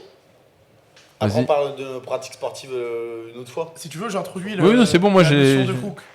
Non, mais tu voulais parler peut-être de ta pratique sportive, toi, tu disais. Non, c'est bon, moi c'était surtout. Moi, ce que je voulais relever, c'était le maintien de la tension à travers le mouvement, hein, l'importance que ça a en gymnastique, qui est un peu spécifique à ce sport-là et pas au vôtre. Le fait qu'il faut maintenir également un bon niveau d'exécution durant l'effort et qu'il faut. C'est pas un bon état d'esprit pour moi de se dire qu'il y a un gros delta entre tes premières répétitions et tes dernières. Le but, c'est que ce soit une dégradation qui n'excède pas les 5%. Et puis voilà, c'était les deux points que je voulais aborder. Sur le prochain rendez-vous, on fait comme ça le podcast à 3, on pourra parler aussi, comme tu disais, des projets un peu ou des pratiques sportives qu'on a respectivement, si ça intéresse les gens. Ou alors juste de ce que les gens nous mettent en commentaire. Voilà. D'ailleurs, si jamais ça vous intéresse qu'on aborde un petit peu le bilan qu'on a fait sur nos pratiques et nos expériences respectives en tant que sportifs et sur nos projets et notre manière de voir l'entraînement sur l'année 2024, vous pouvez nous le mettre en commentaire. Mettez-nous des questions en fait pour les podcasts à chaque fois. Si vous pouvez nous mettre des questions, nous ça nous arrange, ça nous permet de structurer un peu le podcast, peut-être d'aborder des gros thèmes. Enfin voilà. D'ailleurs, merci beaucoup pour tous les commentaires et les likes sur les dernières vidéos. Ça a bien augmenté ces derniers temps. On en parle d'ailleurs. Ça motive. Vous avez peut-être vu le niveau de production légèrement augmenté. Ouais. Donc, Parce que c'est pas nous. parce que c'est plus nous. C'est encore des trucs faits par nous. Hein. On externalise. Ouais, on extérieur et on est très content. On espère que vous aussi vous appréciez le rendu, mais aussi le fond. Le fond, on est toujours responsable par contre. Il y aura toujours des petites vidéos de merde quand même, parce que moi là par exemple, j'ai une que j'ai filmée avec Alain, donc ce niveau de prod il sera pas. Oui, mais je pense que les gens aiment bien le côté. Voir la diff avec la. Et le plus gros influenceur fitness, c'est Sam Soulek. Hein, il s'est tout filmé en RAW. Il n'y a pas de montage là, au téléphone. Donc. Est-ce qu'on parle du hook? Vas-y. Alors le hook, en fait, sur les dernières années, l'objectif sur les réseaux sociaux, c'est réussir à retenir l'attention des gens sur des vidéos qui sont courtes. Donc, pas forcément courtes. Est-ce que c'est l'objectif sur les réseaux sociaux ou c'est une stratégie marketing vieille comme le monde? C'est une stratégie algorithme. C'est l'objectif et la stratégie qui permet que l'algorithme pousse ces vidéos et du coup de grossir sur les réseaux. Donc quand on a des vidéos qui sont déjà courtes, 1 minute 30, le hook, donc le crochet, il doit être extrêmement rapide, ça doit être 2 ou 3 secondes. Quand on a une vidéo YouTube, l'intro d'une vidéo YouTube et donc son hook, si c'est une vidéo qui fait 8 minutes, ça peut être un peu plus long. On peut expliquer en 15-30 secondes le contenu de la vidéo. C'est pour ça que vous voyez souvent une petite intro avec écrit dans cette vidéo, vous voyez des images, ce qui vous permet de vous dire « Ah, ça va m'intéresser, je regarde une vidéo de 8 minutes ». Quand on a une vidéo qui est beaucoup plus courte, qui va durer 1 minute 10, le hook, ce qui va vous permettre de retenir, parce que les gens font ça, donc ils regardent, je sais pas, il faudrait voir un stat, combien de personnes, les personnes en moyenne voient Vous avez TikTok, vous? Parce que moi, je l'ai pas. de réel ou de TikTok par 10 minutes de scrollage. En faisant ça, il faut réussir à retenir l'attention sur 2 à 3 secondes. Donc très souvent, ça fait ce qu'on appelait pendant une période des trucs putaclic, qui permet de retenir, ou alors des trucs qui sont pas 100% accurate. Désolé, là, les anglicismes, aujourd'hui, on est à fond. Mais des fois, c'est juste un cul. Hein. Oui. C'est que là, des fois, c'est juste un cul. Entre la promesse qui est faite au début de la vidéo et le fond, il y a des fois un delta encore. Après, des fois, c'est juste un cul. La malhonnêteté, c'est si jamais il n'y a vraiment aucun rapport avec la suite. Très souvent, le hook, il va avoir, ce sera un propos choc, et après, le reste de la vidéo va permettre de le nuancer ou de l'expliquer. Donc, en ce moment, Marin fait des vidéos où on s'amuse un petit peu à lui trouver des crochets, justement, des hooks qui sont un peu percutants. Ça marche très bien parce que on a toujours soit des rageux, soit des teubés qui tombent dedans et on arrive à prévoir en écrivant le hook ce qu'ils vont dire. Ouais. Donc c'est pas mal du tout. Moi, les exemples de hook là sur les dernières vidéos, il y avait, il y a quand même un rapport quand même avec la vidéo. Oui, bien sûr, il faut que ce soit il y a un minimum d'honnêteté, que ça introduise. Il y en avait un, c'était le CrossFit 90 kg. Ouais, j'avais fait la moyenne sur l'année 2023 des poids de corps des 10 meilleurs crossfitters hommes et femmes. J'avais juste gardé la caté homme et j'avais vu qu'en gros ils étaient en moyenne à 92,5. Et j'avais donc forcé le hook en disant si tu fais moins de 90 kg, tu pourras jamais faire de crossfit à haut niveau. Donc ce qui est complètement... Sachant que tu as expliqué après dans le réel que c'est la moyenne. J'ai expliqué que la moyenne était à 92. Donc oui, merci pour tous les gens qui étaient un peu teubés et qui m'ont dit déjà en fait, si c'est une moyenne 92, c'est-à-dire qu'il y a des gens qui sont en dessous et d'autres au-dessus. Donc, merci, je sais, en plus j'ai calculé. Et en fait, il y a des gens pareils qui me disaient oui, mais en fait Fraser ou Froning, il faisait moins de 90 kg. Merci, c'est le concept on le sait. Et aussi, c'est le principe du hook, c'est de dire peut-être parfois quelque chose qui va être pas forcément absurde, mais forcé en fait, ou partir dans les extrêmes, pour en fait capter l'attention. Donc il s'avère que celui-ci a très bien marché. Carlos Nazar est-il dopé? Bon voilà. Ouais. Avec le mec qui est énorme, le mec qui est énorme. Qui a 19 ans. Et l'autre, c'était quoi le dernier? Non, mais après, Marin, il est fantastique quand même parce qu'il cherche des hooks justement pour susciter des commentaires choqués ou autres. Donc il trouve des trucs qui fonctionnent bien, qui suscitent justement des commentaires. Et après, il s'énerve parce qu'il dit putain, mais ils sont teubés leurs commentaires, ils ont pas compris ce que je voulais dire, alors qu'en fait, c'était l'objectif de base. Alors que Louis me dit félicitations. Et il congratule le poste, il me dit ça y est. Ouais, tu pêches et tu vois. Je vais commencer à féliciter les gens qui accrochent justement l'hameçon, qui chopent l'hameçon et qui se. D'ailleurs, je parlais crochet, c'est vraiment un hameçon, de l'hameçonnage. S'il y en a qui sont hameçonnés, je leur dirais bravo. C'était quoi le dernier là sur le... Ah oui, j'avais parlé aussi de l'importance de faire du cardio sur une prise de masque, ça avait des bienfaits, etc. Donc j'ai expliqué les différents concepts et principes. Et en fait, le début de la vidéo, le hook, c'était est-ce que les crossfitters, en gros élites, les crossfitters professionnels, sont-ils autant volumineux parce que justement ils font du cardio? Sachant que l'objectif du réel, c'était d'expliquer que faire un petit peu de cardio pouvait permettre d'augmenter la prise de masse, aider à la prise musculaire. De masse. Et donc la plupart des gens ont dit non, ils sont dopés. Parce qu'ils sont dopés. Ils sont dopés. J'ai dit oui, d'accord, merci. Et en plus, il y en a qui m'envoient des messages privés un peu genre violents et qui me disent mais t'es complètement con. moi, ce que j'apprécie moins dans le hook, c'est quand c'est le fond de la vidéo. C'est le comment dire. Le cœur de la vidéo, c'est le crochet. C'est-à-dire qu'il n'y a rien d'autre derrière. Par exemple, j'en ai vu un hier où le mec dit CrossFit, c'est terminé. Depuis le début, c'était un concept à la con. Et là, enfin, voilà, ça fait 5 ans que ça fait que chuter. Et vraiment, c'est que de la merde. C'est un mec hyper gros, tatoué, machin, qui dit ça, qui doit faire que de la muscu. Oui, mais ce mec-là, il est parti de son hook pour faire sa vidéo, alors que Marin, il va rédiger sa vidéo et après, il va nous dire comment est-ce que je peux faire une accroche sur ce contenu. Son hook, c'est le corps de la vidéo. Et si tu veux, le mec n'apporte rien. J'ai regardé son profil, les posts d'avant, il a 24 likes, 82 likes, etc. Donc en gros, c'est vraiment... Et il n'y a que cette vidéo-là où il a 500 000 impressions, un truc comme ça. Donc ça pour moi... Ouais, mais c'est de la... Oui, le contenu est Alors, magnifique. j'ai rien contre le fait. Bien sûr que les gens ont le droit de faire ça. C'est juste que bon, moi pour le coup, ça je trouve que c'est en termes de stratégie de marketing et surtout en termes de marque personnelle, je trouve ça nul parce qu'en fait du coup tu transformes pas en plus derrière. Tu transformes pas. Par contre, si à la limite, il va prendre tous les rageux qui n'aiment pas le CrossFit et dire il pense comme moi. Il va rien vendre derrière. Ou alors sauf s'il vend un t-shirt. Je sais pas si par exemple moi je fais un crochet ou dans une vidéo je dis des méchancetés sur certaines personnes de la force athlétique. Et ben, j'ai des personnes de l'haltéro qui pensent comme moi qui vont dire ah super, on est dans la même tribu. Oui, dans le tribalisme, les gens ils vont fédérer. Donc, lui à tous les coups, il a ses autres gros potes tatoués tout costauds qui font de l'équipé et des demi-squats qui lui ont dit on déteste le CrossFit, on va acheter tes t-shirts fuck CrossFit et voilà tu vois. Ce que je veux dire c'est que moi j'ai beaucoup plus, je raisonne beaucoup plus avec les gens qui vont faire un hook très putaclic mais qui derrière vont avoir un point de vue plus nuancé parce que la réalité est plus nuancée que le hook et justement on comprend bien que le hook il est là pour se faire une place dans le bruit ambiant qu'il y a avec les quantités de vidéos, de réels, etc. qui postent chaque jour. Et surtout qu'en plus, généralement, quand tu pars d'un truc hyper extrême comme ça et que tu es capable de nuancer, après moi c'est le contenu que j'aime bien, ça montre quand même un certain niveau de réflexion qui est hyper intéressant. Et puis si t'es un mec, faut avoir un hook qui soit quand même assez fort. Parce que encore une fois, faut rivaliser avec les culs. Ouais. Non, c'est vrai, gros. T'as qu'à regarder les impressions d'une nana qui fait c'est vrai. La vidéo de 6 secondes avec les nichons permus. Je suis tombé sur une vidéo, c'était vraiment ça.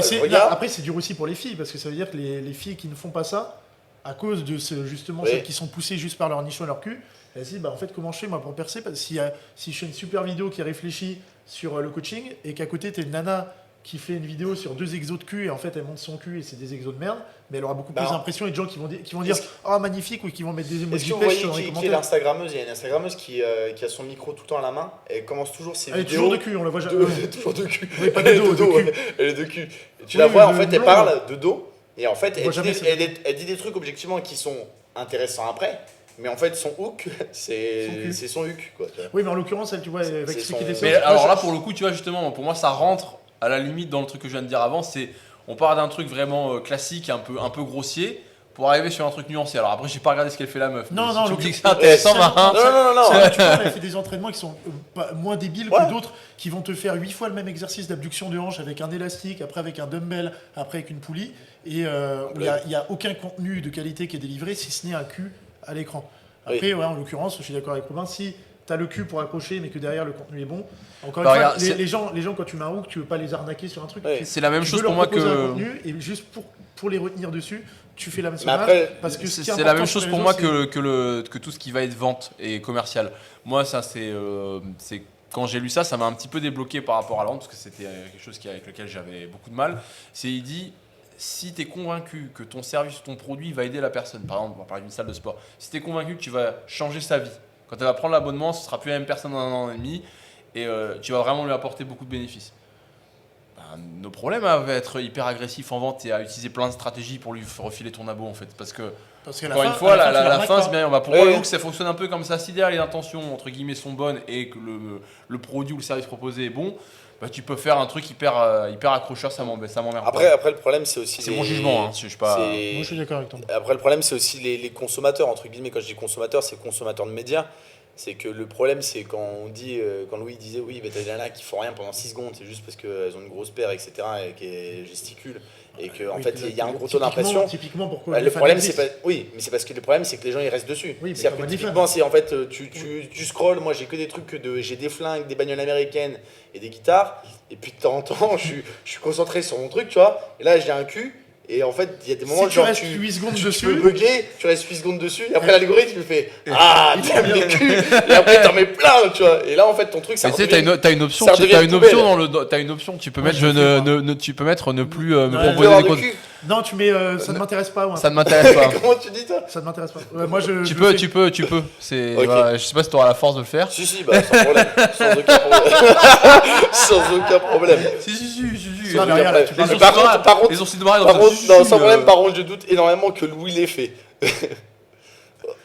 Non, parce que. On peut faire des tests, on va Écoute, vous montrer nos on peut films. faire un truc, on va sur notre fil et tu regardes c'est où l'Explorer. Zéro cul. Oh, Marin, il est pas bien. Ah bon.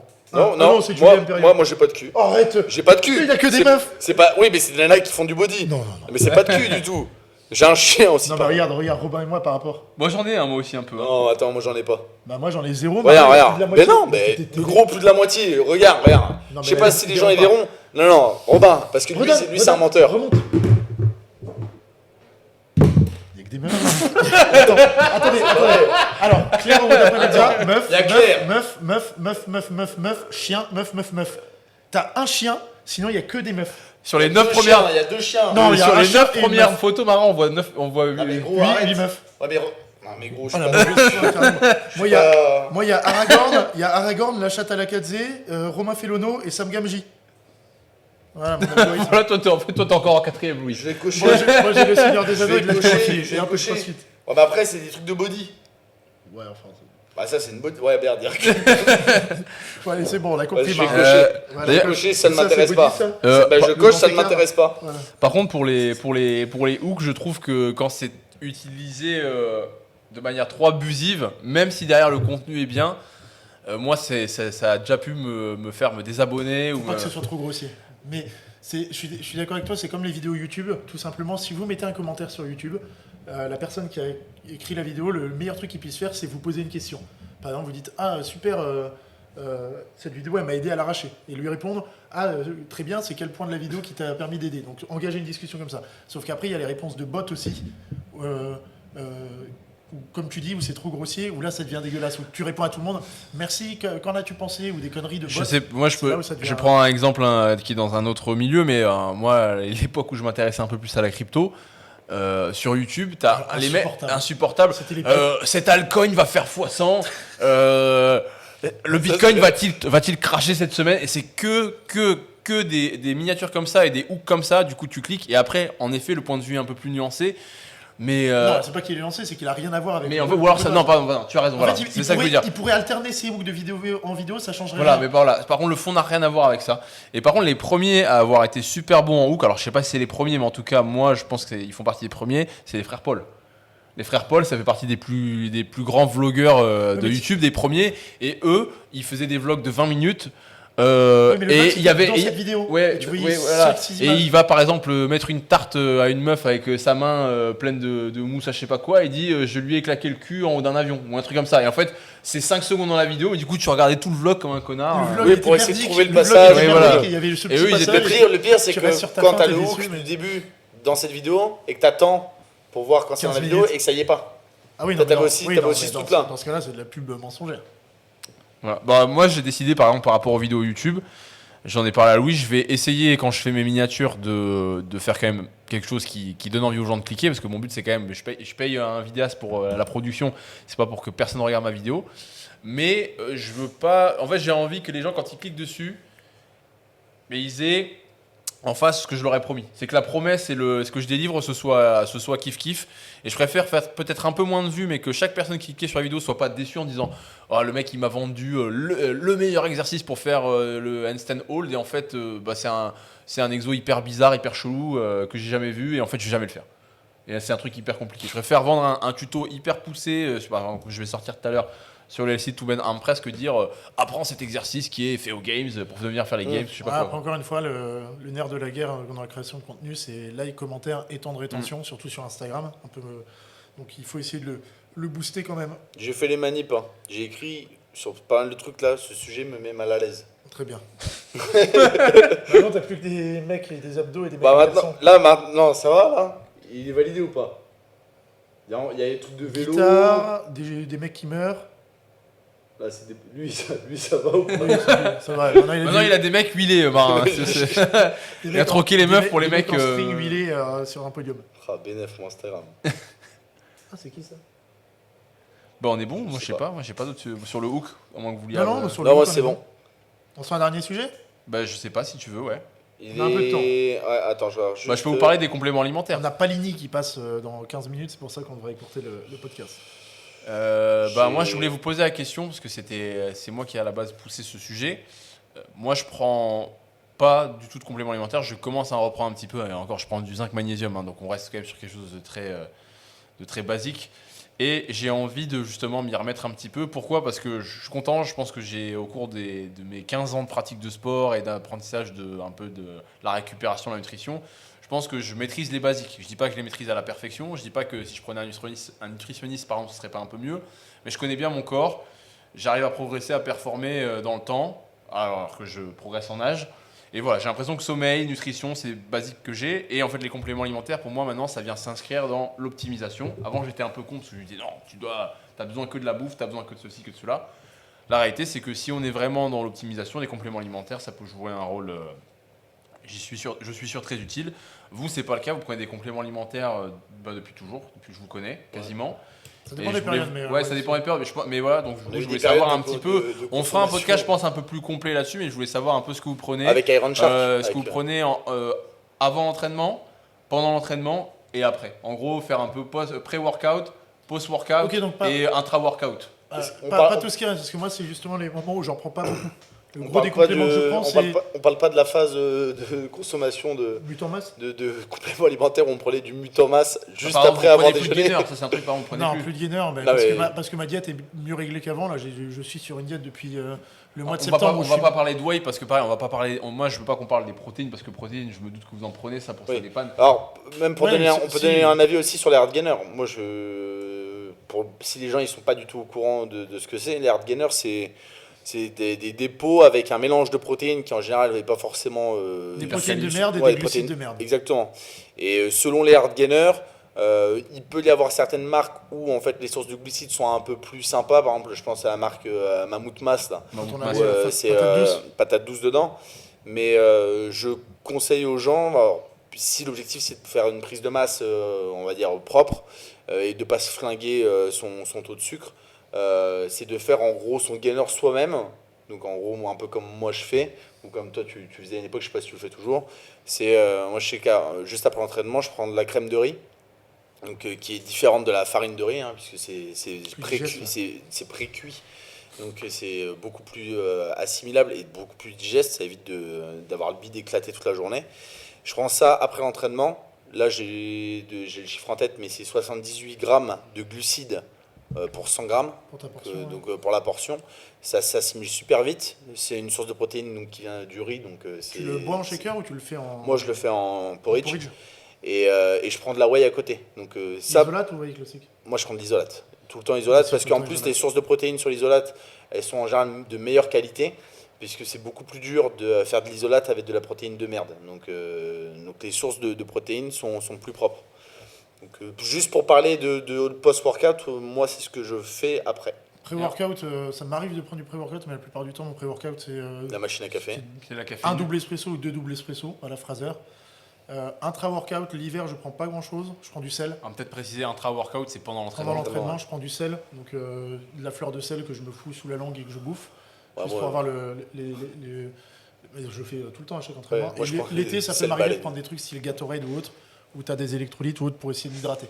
Donc électrolytes, par contre, pas de dextrose, pas de glucides pendant l'entraînement. Et après, le gros des compléments que je prends en ce moment, c'est plus des trucs pour les articulations. Collagène, du coup, NutriPure, j'avais commencé avec Camille, qui était sponsor NutriPure, qui a pas mal de produits, donc j'ai commencé les trucs pour les articulations.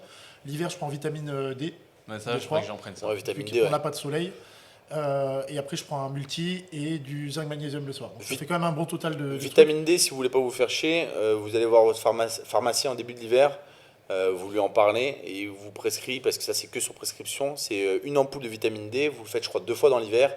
Ça marche ça ? Ouais, ça en fait c'est mieux, en fait ça revient strictement au même que de se supplémenter tous les jours ou de prendre une grosse ampoule début d'hiver et milieu d'hiver. Sauf qu'en fait, la grosse ampoule, c'est que sur prescription médicale. Donc vous allez voir votre pharmacien, vous lui dites, votre médecin. Mais sinon, ouais, c'est pratique. En plus, je crois que si vous habitez là où il fait moche. J'ai pas encore lu trop dessus. J'ai un Allez, peu lu sur l'intra-workout. Je suis en train de lire le bouquin de Delahaye sur les compléments alimentaires. Mais je crois que la vitamine D, en plus, ça joue un rôle énorme dans la synthèse de la vitamine C aussi, et de la testostérone. Enfin, c'est un rôle vraiment. Ça joue sur l'hormonal et ça joue sur, sur le système immunitaire tout court. Je dis la synthèse, c'est pas le mot la synthèse, mais vous m'avez compris. De ce que j'ai vu aussi, c'est que, alors pour revenir sur l'intra-workout, apparemment, en termes de récupération, c'est vraiment énorme l'intra-workout. Tu récupères beaucoup plus vite d'une séance si tu te supplémentes pendant en glucides et que tu détruiras moins tes muscles. Séance énergivore, ouais, le problème que j'ai, moi, parce que moi j'y ai pensé, je me suis dit, peut-être prendre de l'intra-workout. Là, j'ai deux problématiques. La première, c'est que je pense pas que mes entraînements soient suffisamment intenses pour que ça justifie une prise de glucides. Je dis pas que je m'entraîne comme un fainéant, mais je pense pas que je mette l'intensité que certaines personnes peuvent mettre. Prends du miel. Et le deuxième truc, c'est que moi, étant à moitié marocain et le passif que j'ai dans ma famille, il y a énormément de diabétiques dans ma famille. Donc en fait, je me dis, est-ce que j'accélère pas les choses en prenant, même si c'est consommé pendant, tu fais quand même monter ton insuline. Ouais, mais le tu but, penses que tu pourrais pas suivre ma diète ? Le but sur de la prise de masse, je peux la suivre, mais je sais pas si c'est bon pour moi. Le but sur de la prise de masse, c'est d'avoir de l'indice glycémique relativement élevé autour de l'entraînement. Je fais 500 grammes de miel par semaine. C'est l'objectif. Quand tu es sur une prise de masse, on va dire clean, c'est d'avoir dans ton alimentation des indices glycémiques bas sur ta consommation dans ta journée. Sauf le matin. Le matin, tu peux mettre un indice glycémique assez élevé. Ouais, c'est le schéma. Le reste de la journée, un indice glycémique bas. Et autour de l'entraînement, un indice glycémique élevé. Donc c'est l'objectif. Le problème, c'est que après, si tu es élevé sur toute la journée, c'est la merde. Et puis là, ouais, mais après je regrette qu'il ait pas mis un petit tableau des différentes choses. Mais en fait, en fonction de comment tu vas cuire ton riz, l'indice glycémique, il peut passer de je crois, de 40 à 80. Oui, mais déjà, tu as le riz normal, riz blanc, et tu as le riz complet. Moi, par exemple, je prends du riz complet maintenant parce que je sais que moi, le problème que j'ai. Là, mais le souci que j'ai.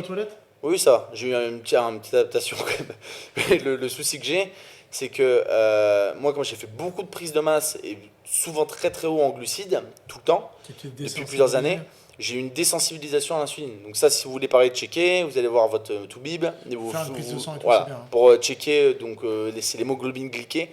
Je crois que c'est HB1AC de mémoire. Et le problème, c'est quand on est insulino-résistant, déjà, ça veut dire que c'est du prédiabète. Et l'objectif de ça, c'est de redescendre entre guillemets l'indice glycémique dans la journée. Et en fait, quand on est insulino un peu résistant, ça veut dire que vous avez moins de sensibilité à votre insuline. L'insuline en plus qui est sécrétée par le pancréas est moins qualitative. Et en fait, votre prise de masse, elle va moins bien se faire. Vous allez moins être dans l'anabolisme. Et en plus, vous allez faire plus facilement de la rétention de gras. Donc en fait, votre corps, ça va devenir une merde. Parce que vous faites pas de muscles et vous faites du gras. Donc en fait, c'est à part Jabba le Hutt. Sans parler de prise de masse, si vous êtes sérieux sur votre pratique et votre entraînement, faire une prise de sang, c'est une super idée. Pour voir s'il y a des carences ou autres, ça peut régler des soucis que vous avez. Et pour l'intra-workout, je suis déjà répondre à ton truc. Boire de l'eau du robinet, c'est pas ce qui hydrate le mieux. Je vais même dire en fait, ça hydrate quasiment pas. L'hydratation, c'est pas juste en fait boire de la flotte. Parce qu'il y a la perte des sels minéraux. Exactement. Pour la transpiration. Donc, d'où la fleur de sel. Voilà. Ou les électrolytes. Et c'est pour ça que t'as pas mal de gens aussi qui des fois qui sont déshydratés parce qu'ils prennent genre les gamins, les enfants qui ont des gastro, etc. Et tu leur fais prendre que de la flotte. C'est pour ça que t'as des eaux minérales, tu sais, pour les enfants ou autres. J'ai pas de gosse, hein, mais je le sais. L'eau minérale, c'est important pour justement la recharge des sels minéraux. Et en fait, pareil, moi je mets du sel aussi dans mes shakers ou dans ma flotte quand je m'entraîne. Ça améliore la rétention d'eau et c'est aussi une technique un peu de body pour congestionner à l'ancienne. Oui, parce que comme ça. Sel plus miel, c'est bien. Ouais. Bah moi j'ai prévu de passer là au riz complet parce que ma copine elle m'a dit, tu sais, vu comment ils sont tous tes oncles et ton père, ils sont comme ça, ils ont tous ce diabète, à mon avis tu vas y avoir droit. le riz blanc, faudrait que tu oublies. De toute façon, je vois déjà la différence entre pâtes et riz blanc. Après, ça peut être stylé. J'adore les pâtes, moi je kiffe les pâtes, Ça mais peut à chaque être fois que je stylé prends des des pâtes. diabétiques. Hein. Ouais. Non, mais Pour parce avoir que. l'insuline, pour être l'insuline. énorme. Non mais gros, t'as des mecs, t'as des body, ils se chargent avec de l'insuline, ils sont gigantesques. Ouais, Donc, mais si c'est pas une aspiration que j'ai. Si donc, vous voyez Robin avec un petit peu patch blanc sur le triceps dans 2 ans Ouais, et qui Inch'Allah, est Inch'Allah, énorme, Inch'Allah, c'est diabétique. ça reste loin de moi, mais ouais, j'ai prévu de passer. Moi, je prenais du riz complet avant. Après, j'avais arrêté parce que ma copine, elle déteste, elle aime pas ça, elle préfère le riz blanc. Ah, moi, je me fie à ma digestion. Au riz complet, je trouve que c'est de la merde pas possible, donc j'y touche Moi pas. ça va moi.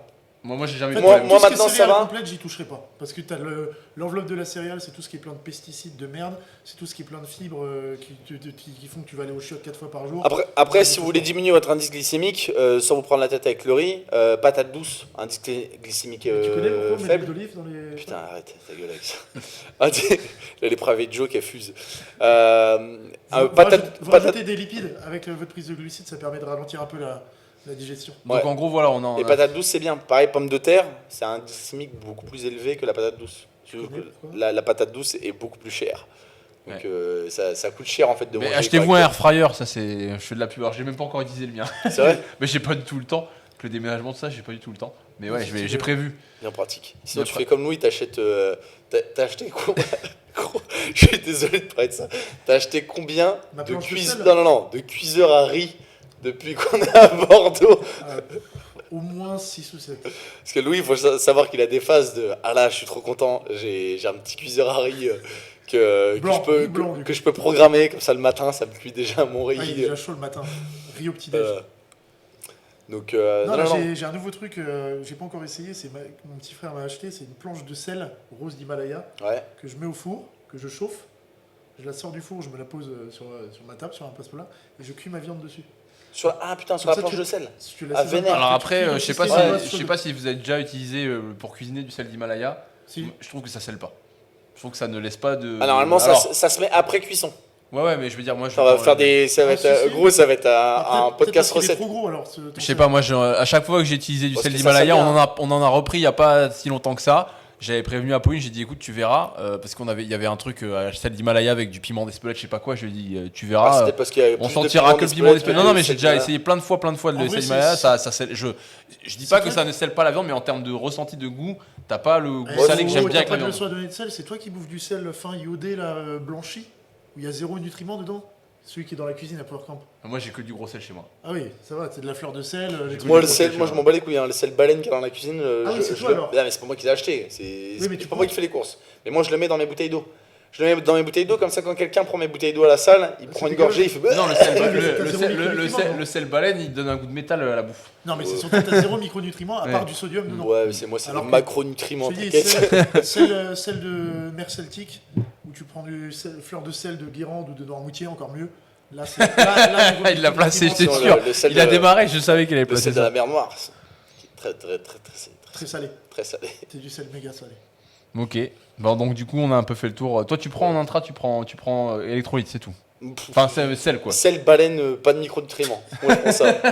Moi je prends Il prend ça. du miel et il prend du miel lune de Non, miel où en fait non, c'est mais du TJ, sirop de fructose. Gros, je prends pas ou de de miel. glucose. Non mais Ah. là ils s'inventent des trucs. Je prends pas de miel, par contre Louis des fois il s'achète des petits pots de Nutella. Voilà, je balance, t'avais des petits pots de Nutella là La par dernière fois que j'ai eu un peu de Nutella, c'était il y a plus d'un an. Non, oui mais t'as quand même acheté du Nutella. Ah bah oui, ça m'est arrivé. Oui. Voilà, voilà. Ça c'est de J'ai la chié dans vraie une couche merde. aussi. hein.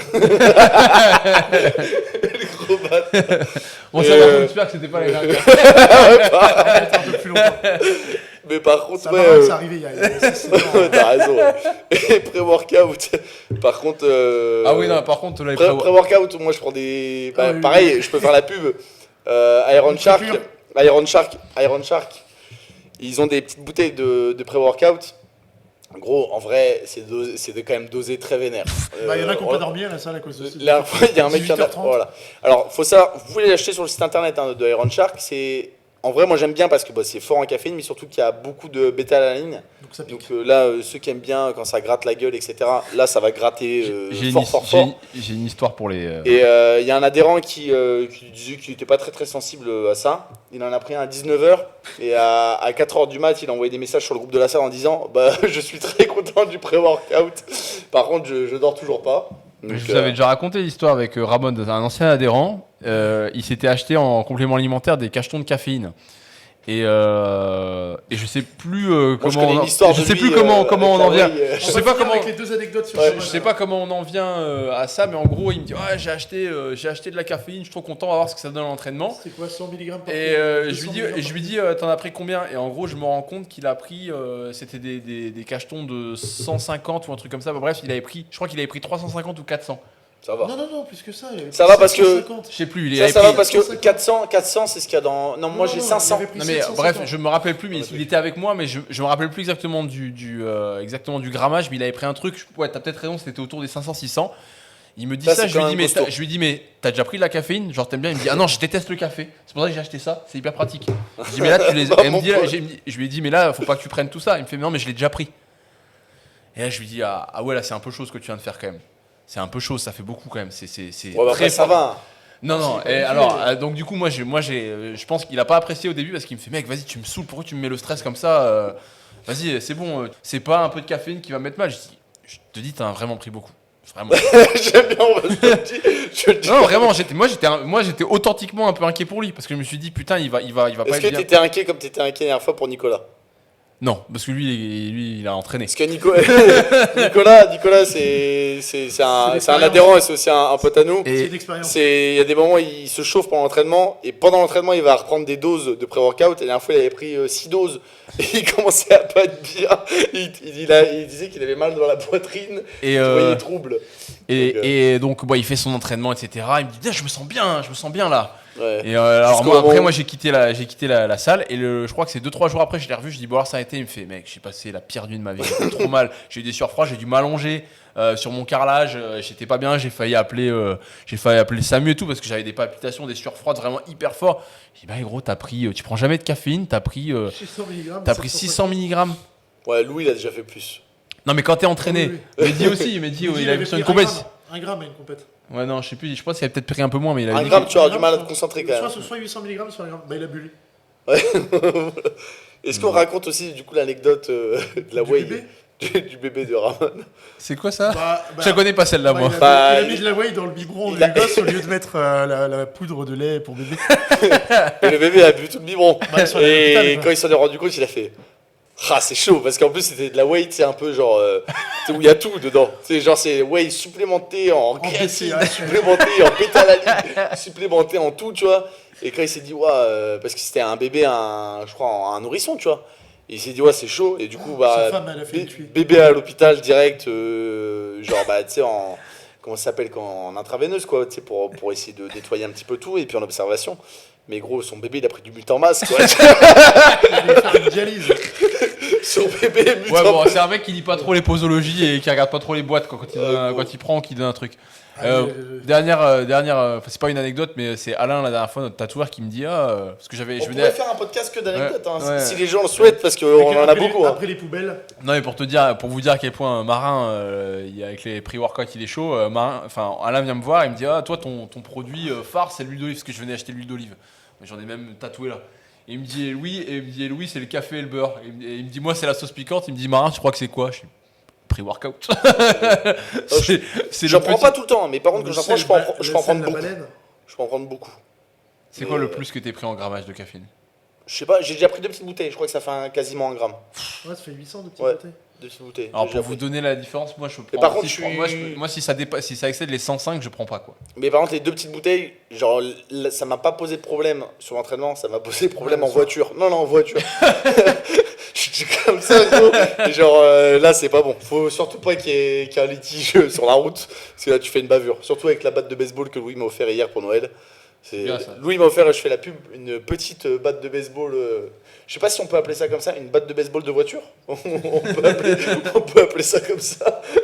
J'ai eu ça pour Noël, j'étais très très très content. Ouais. Super. L'appareil commence à chauffer, je dis. Ok, de toute façon on va terminer là. Juste, il y a un pré-workout, c'est N-diméthylamine citrate, je sais pas quoi. C'est un truc qui est interdit en compétition maintenant, mais qu'on a le droit de prendre à l'entraînement. Et c'est un truc aussi qui booste à fond, mais bon. Pas recommandé non plus, surtout sur les athlètes qui font de la compète, parce que si vous avez des traces ou autre et que... Ça va couper, je te dis. Ok, bon allez, du coup, ciao. Du coup, ouais, à plus. Commentaires, mettez-nous des questions. Achat. Commentaires. Pull. Pull. Powercamp.fr. Iron Shark, pub, lien dans la description. Code que le lien DR Squad 10 et Olive. au champ. Puget bio. Non, on vous mettra les liens. Et puis, bah, si vous avez d'autres sujets que vous voulez qu'on aborde, ou si vous voulez qu'on fasse le thème sur nos pratiques sportives là sur le prochain, vous nous dites. Fais un hook pour le début de la vidéo. Un hook. Vas-y, vite fait.